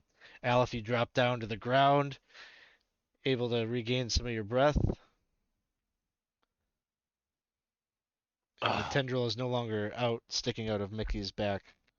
I told you to embrace the hate, not to choke the life out of me. well, you're the source of my hate, so you should be happy. That is as should be. Try and get that door open. Well, I was trying to, but you know, that's been some obstacle. Is it locked? It Or do you- is not locked. Oh, But let's open it with a brass key just in case. you Because two there's a fucks trap. done dancing and playing or what? Right. The key does not seem to fit this door. Oh, okay. Well, then no key. well, if it's not locked, just open it. Wait a second. If it's not locked, that means that it's probably trapped. So how about you guys check? Yeah. Yeah, this room All leading right, up I'll was trapped. step up and check for a trap. I would think it would be something important, or you wouldn't have big axe trap or whatever blocking it.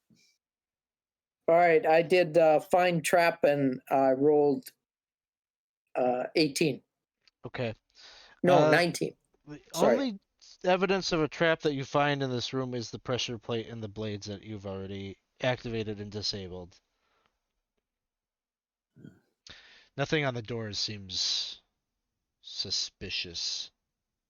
All right, I'll kick it open. All right, kicking open the door. You get a view into a tremendous chamber measuring 40 feet deep, 50 feet wide. Lies behind the second set of doors. In the center of the room, there is a steel cage with bars running from floor to ceiling, measuring 30 feet wide, 20 feet deep. In the center of the cage, resting atop a stone plinth, is a closed steel box the length of a human arm and half as high. 3 larger iron chests, each locked, lie on the floor around the plinth. And there is a single door with a stout lock set in the north side of the cage. The floor of the chamber is littered with old bones and torn funeral shrouds, and moving about the litter are a dozen humongous rats. A dozen. We found our quarry, lads. Let's have some fun. I want to move forward to those bars, and with my bigness, I basically want to, lodge and try and bend these things to allow entrance. You want to try to bend the bars? Yeah, I'm basically moving forward, and yeah, I'm gonna try and. I'll put my foot on one, and put my shoulder on another, and crank it. Okay. I just want to make sure. Did you hear the part that there is a gate on the northern Yeah, side? there's the Oh, key. I didn't. No, I'm sorry. I Okay. did not Yeah. hear that. Okay. And hopefully we do have the key. Hopefully. Now the obstacle though is the 12 huge rats. Yeah. All right. Well, follow me. Wasn't a question of whether Ruclef could do it. I just wanted to make sure you knew there was a door. He could probably bend these bars. Um, okay, as you open the door, like the rats aren't immediately drawn to you. They kind of, it seems like they're continuing to kind of rummage around in the filth and such as they are. Are these giant rats, or are these those weird albino ones, or whatever? They appear to be like standard giant rats that probably have the intelligence of about a rat. They as you open the door, they don't seem to have the tactics or the mind like those super intelligent ones that you just dealt with. Okay, Okay. so what I will do, what Alef will do is the following. He will try to cast invisibility on himself.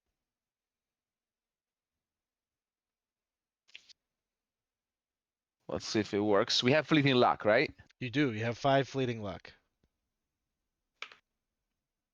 So I got a 16. Okay, I think it's enough. The caster turns invisible and remains invisible for up to 1 turn. Okay. The spell remains as long as the caster does not attack another creature.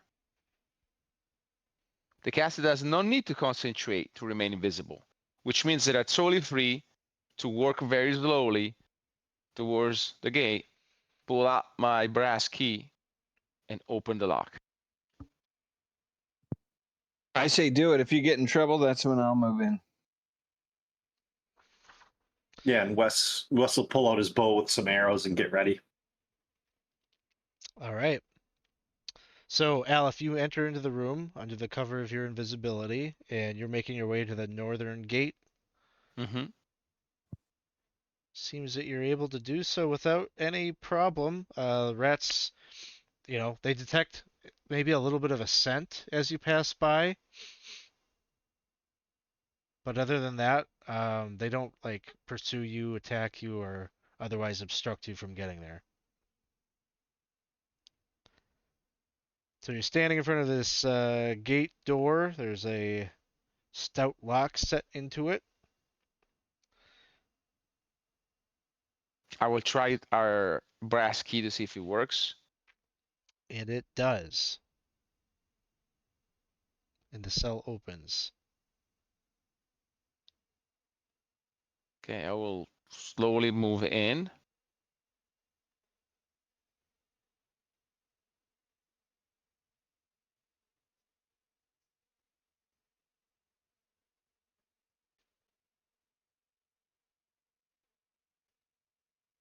All right.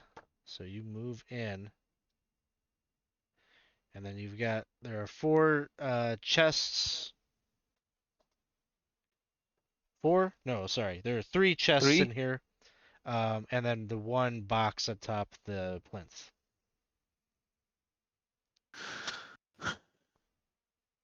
Well, I think he'll go. Aleph will go for the one on top of the plinth. Okay. So what do you do as you get to it? How big is it? Um, it's maybe like a foot and a half long, maybe 8 inches or so tall.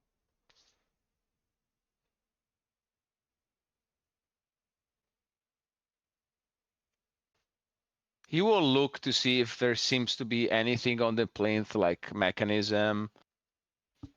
He will kind of make sure that if he moves it, there's nothing like triggering anything, and if it doesn't seem like that is the case, he'll try to kind of raise it What's your and bring it with it. intelligence modifier? 0. Okay. Nothing that you see. Then I'll very like Indiana Jones style in the first movie, just very slowly.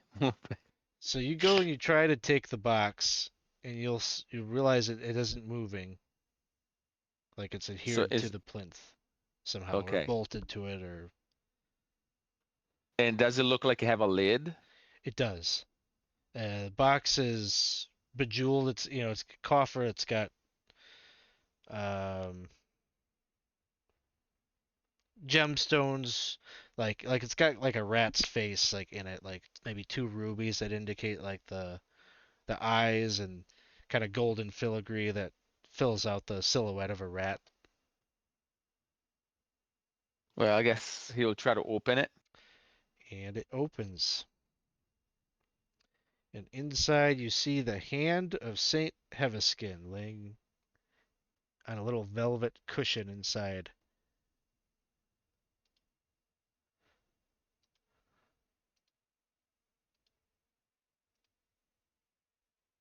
Then I guess. Oh, nice.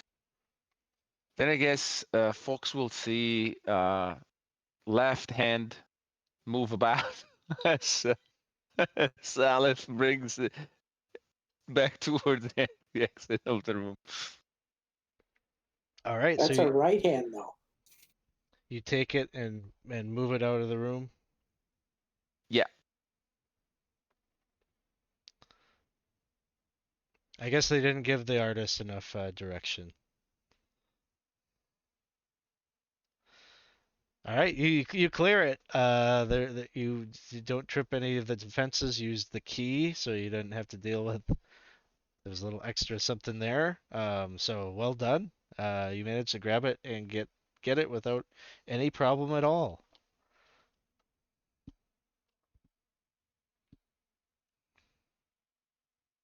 Turns out we are good thieves. So we're able to get out and get back to the street and stuff. Well, well, well. so as you start to head your way uh, up top,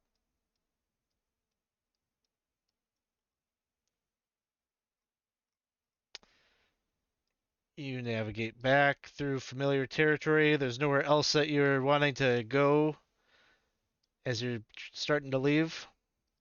I don't think so. What do you guys think? What's that?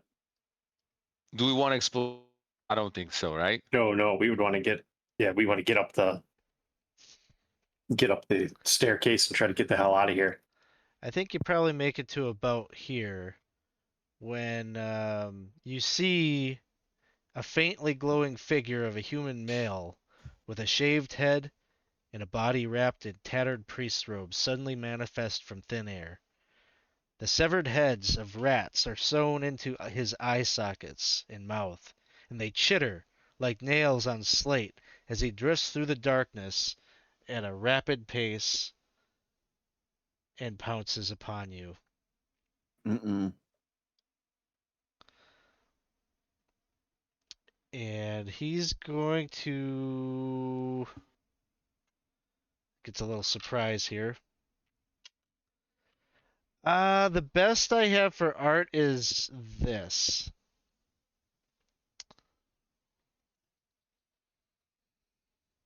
Wah. Well, it didn't focus in yet.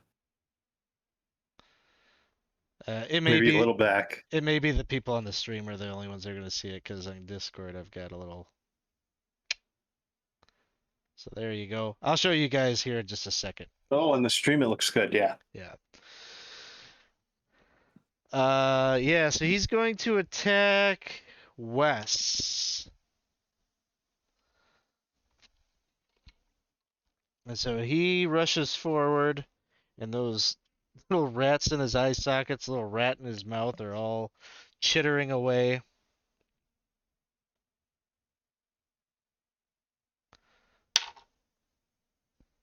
Oops. There we go. Does a 14 hit? That just hits, yeah. Give me a fortitude save. Do we have any fleeting luck? You do. You have 5 fleeting luck. I'll use all of them. So a 2, so a 13. All right, you make that. You take 2 points of damage from these rat bites. And the guardian just says, "Thieves! Thieves! You will not leave here with our most sacred relic." And we'll roll initiative.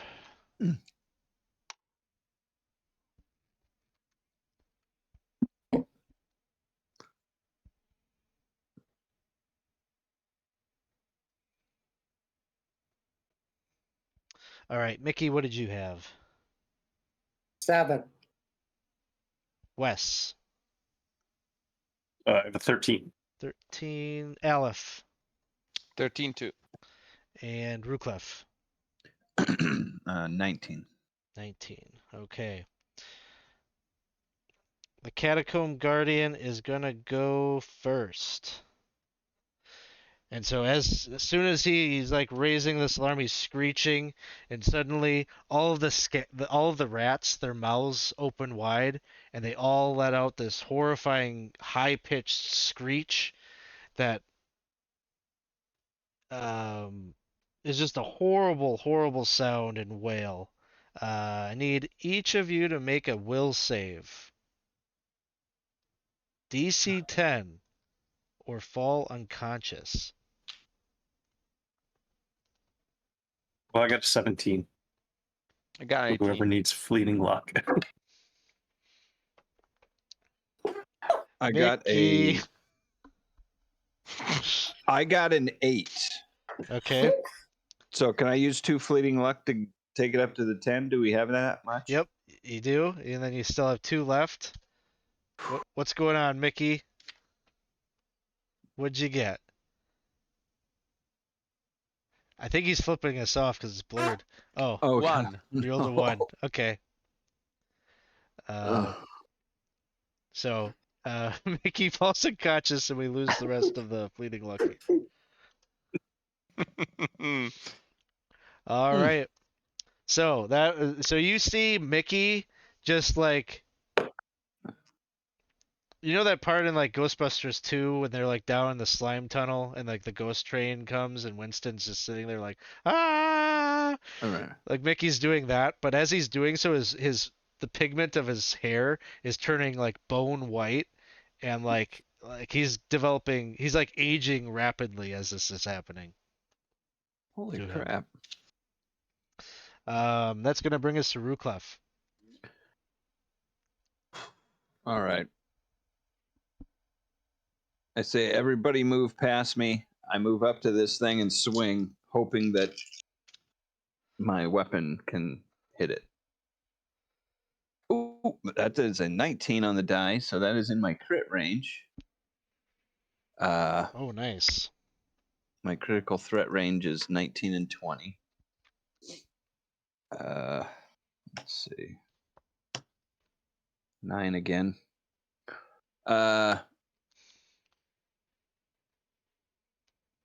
So it's actually only a 10 this time for the crit table 4, and then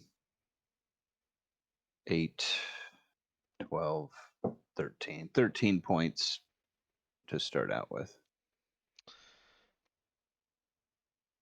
And your weapon goes right through it. And that's what I thought. I say, just keep moving. Wes. So, Yeah. Yeah, Wes. if I see his weapon go right through it, I'm gonna try to run past him. Okay. Yeah, you can move up to your movement speed forward.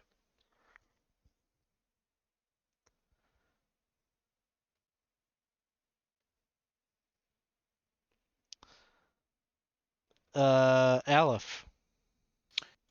If 10 minutes have not passed, I'm still invisible.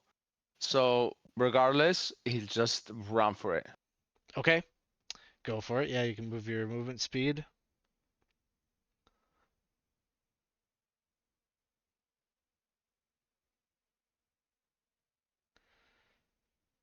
And Mickey is unconscious.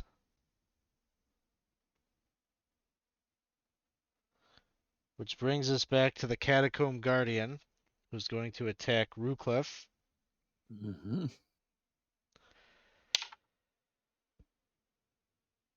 That will be a 9 to hit, so that'll miss. Thank God. Ruclef, it is your turn. I am moving my full speed around it.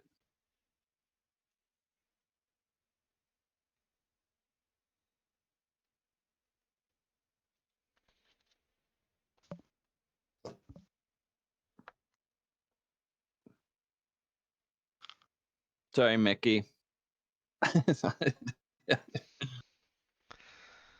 That'll bring us to Wes.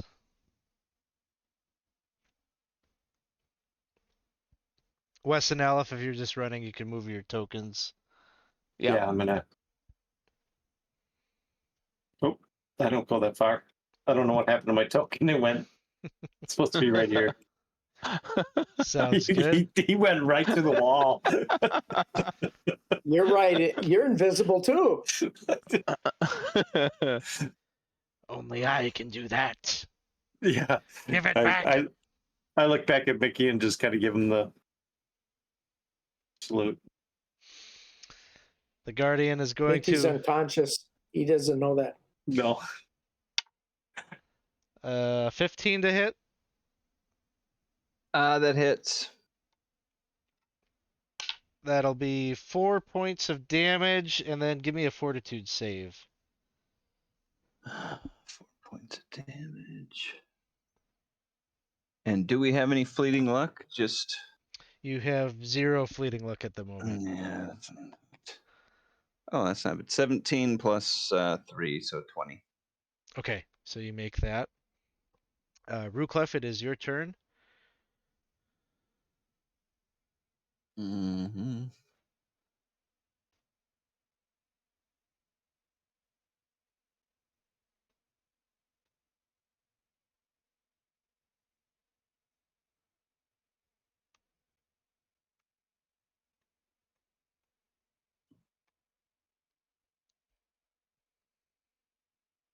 I'm there. All right. And Aleph and Wes, they're on the stairway as well. Mickey is still still or unconscious. Spirit will catch up to Ruclef. Another attack. A 19 to hit. Yeah, that is. 5 points of damage. Another fortitude save.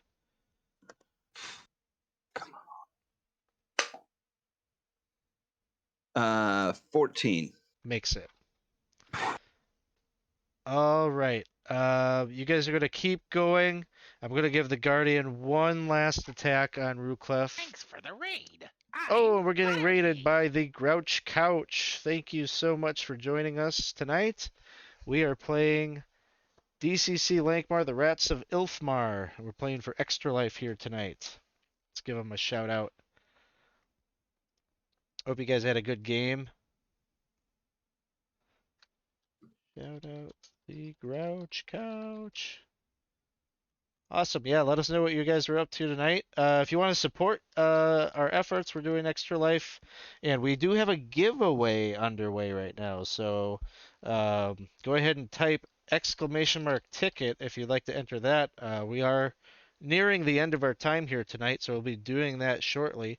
We're going to be giving away a piece of 20-side swag, either a t-shirt, zip-up hoodie, what do we got? Hats, beanies, all sorts of things. And then we're also giving away copies of the 2022 Goodman Games Yearbook, which has a number of essays written by people that work for Goodman Games, a lot of game supplemental materials. There's a couple adventures, one of which I wrote, so we're looking to give away a few of those too. Hey, thank you for the follow. Appreciate that. All right. You know, the more I think about it, the more I think I should have tried to punch this thing because my arms are magically corrupted. Oh, yeah. That'd be a a loophole. Anyways, I'm running. Fleeing from the Tomb Guardian as you're escaping up the stairs, you're gonna try to get one last attack off, and it's a natural one. And so you just see as you're running, it seems that the Tomb Guardian or the whatever it is, the Catacomb Guardian is bound to this place, and you all escape. Well, Well, three of you escape.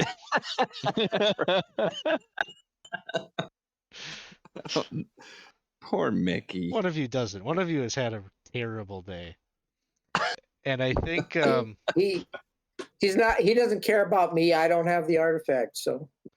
Well, you he's gonna say let me that, but the Guardian comes back down, and it's like in your vision, and you just like are slowly becoming conscious as it's like moving forward. You've dropped to the floor at this point, and as it nears, those little rat faces. It had a little rat face in its eyes, both eye sockets, and a little rat face in its mouth. They slowly kind of turn into these horrific, shadowy demons Oh no. that look out at you. And as they near and they close in on you as you're looking up at them, they say, "Finally, vengeance is ours." As they sweep down and just Oh no, claw it's the hates. right through your body. And we'd give you the deceased stamp if we could, but Mickey is It's no the longer. hates. So the hates Thought we had a deal. got their vengeance. And the rest of you make your way up and out of the temple just as the ceremony is starting to conclude.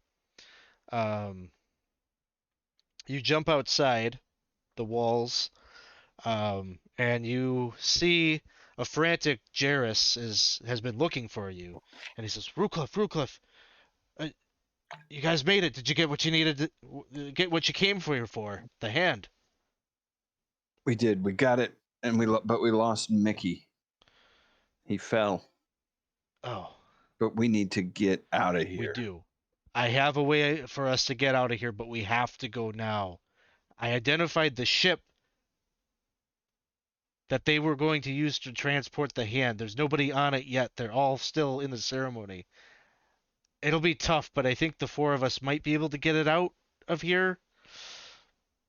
All Just right. follow my directions. We'll get it. We'll get it out there, and once we're away from shore, I'm sure we can make it back to Lankhmar.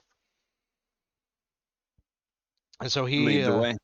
he impresses upon you the time-sensitive nature, and you make your way to a black-hulled vessel that's moored at the pier.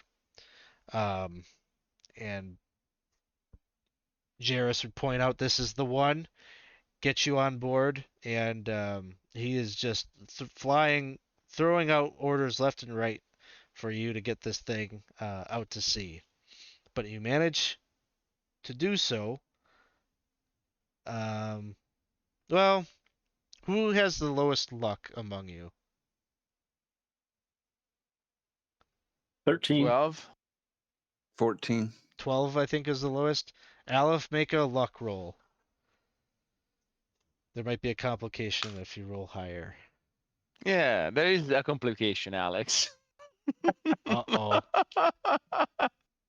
Do we have 19, fleeting luck? so- Well, I would need to burn a lot to get to 12, Oh. and no fleeting luck. I told you the hates would turn on you. We've never done this. Do you want to try to invoke the patron? Sure. So roll So I'm gonna roll the D8. D8 and the D20, and my D8 has to be below my D20 result, Yep. right? Yep. Okay, close, but I make it because the D8 is a 2 and the D20 is a 6. Okay. So you can invoke the hates, and they you see that there is a mob that is coming out from the temple. 4 temple guards, 6 sailors are headed in your direction. But as you see them, you once again utter the hate's name.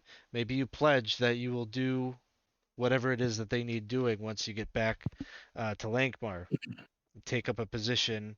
I don't know, start killing off some Lankhmar nobles, some of the upper class that they have vendettas against. Sorry, 1 second. I was losing battery on that.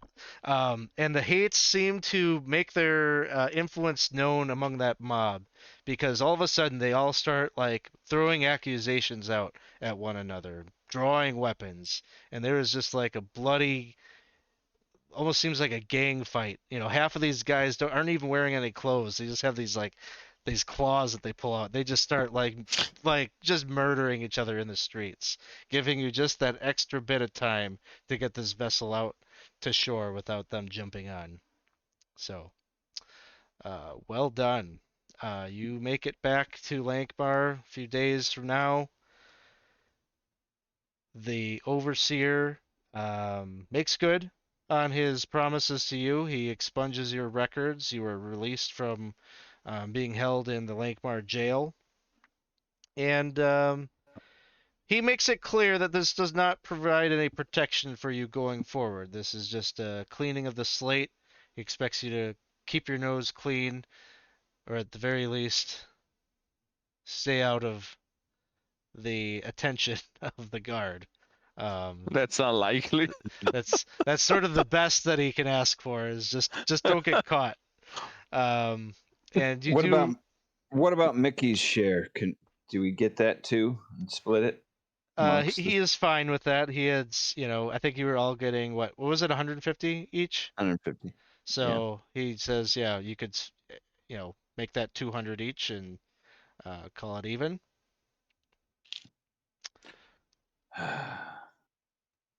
And I don't know, maybe we can hear from each of you what the future for your characters are. Well, Mickey, we know what their future is. They finally going to rest a little bit. Rat food. Probably going to be some rat food, yeah. I'm interested to hear what Alef might do. Well, I think Aleph is he went so down deep on this path of hatefulness that he would probably turn into some sort of evil spellcaster going forward. You know, drawing on the power of wrath and hate, and that's a road where you don't come back out of.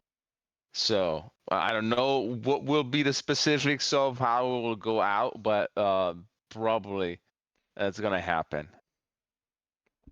All right. How about Ruclef? Well, under the circumstances and everything, I mean, he liked Mickey. It was unfortunate that Mickey died. Alef,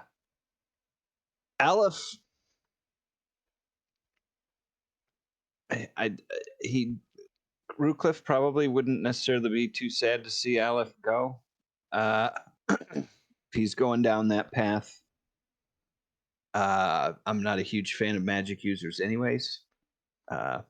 With everything, but I would probably try and maybe keep up a working relationship with Wes to kind of, I guess, I mean, for him to be my surrogate Jarrus, you know, I mean, that's kind of he's good in a pinch for fighting and stuff like that, and he would probably try and latch onto Wes and just kind of see where that angle would take him. And what does the future hold for Wes? I don't know. As long as I think he would still try to turn Alef to try to use, hopefully keep him within the party but under control, and to do, try to get back to the point where we're getting rid of these lords, but the hates are the problem. So I don't know. It'd be difficult. I don't know. Wes might, we might just go different paths at that point in time. His soul pact is cut with Mickey, so there's probably definitely going to be some guilt there. But his hate for Lankhmar and everything that goes on there, it'd be difficult because Alef is such a good asset as well, but so is Ruclef. So it'd be hard to tell what the future would hold, but Awesome. got to get rid of the scum out of Lankhmar. I feel like that's a pretty good wrap up to our Lankhmar campaign. Like, we not only brought the rats of Ilthmar back into it, but the Mickey and the Hates story kind of wrapped around and concluded. So, yeah, it was a lot of fun. Thanks everybody for being a part of this and donating and Indeed. helping us raise money for a good cause and have some fun doing so. So it looks like we raised $1,520 so far throughout our Extra Life campaign. We're not done yet. We still have one more.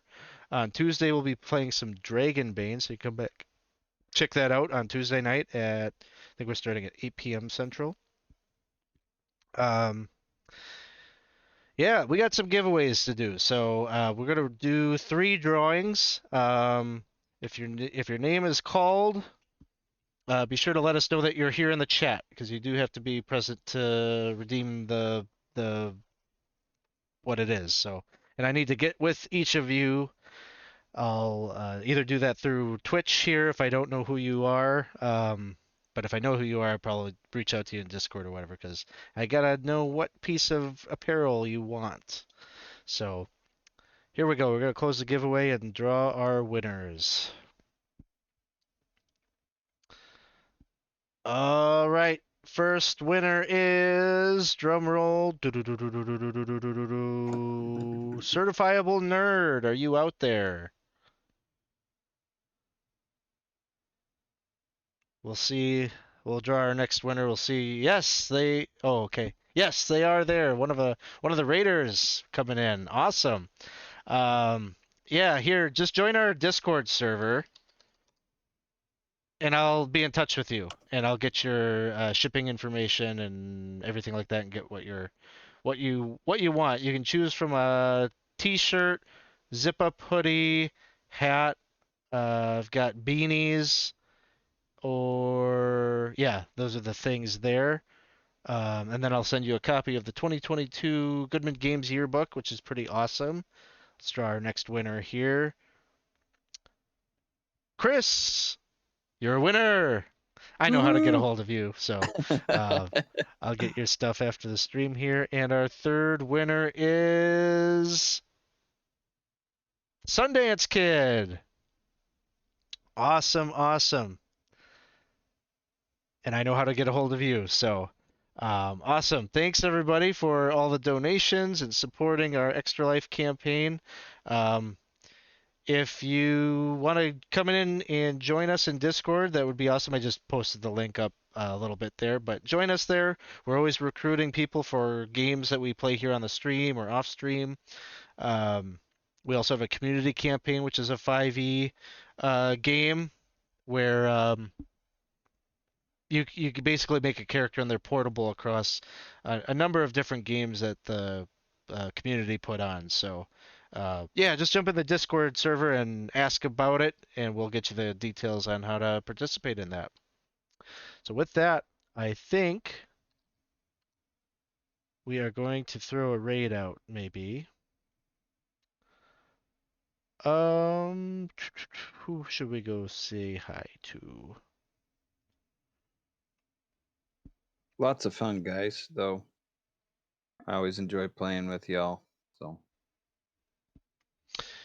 Yeah, I'm glad we were able to bring this group back together. It was fun to do another Lankhmar. I forgot how much fun that we had. It's a very different setting than you yes, typically get to play in. So you guys indeed, definitely indeed. embrace it. We'll head over and raid the Darling Creep Show. Looks like they're on playing. I'm not sure. Dragonfire and Cormier. So 5e homebrew. All right, thanks everyone. We'll catch you next time. Night all. Thanks. Thanks, chat.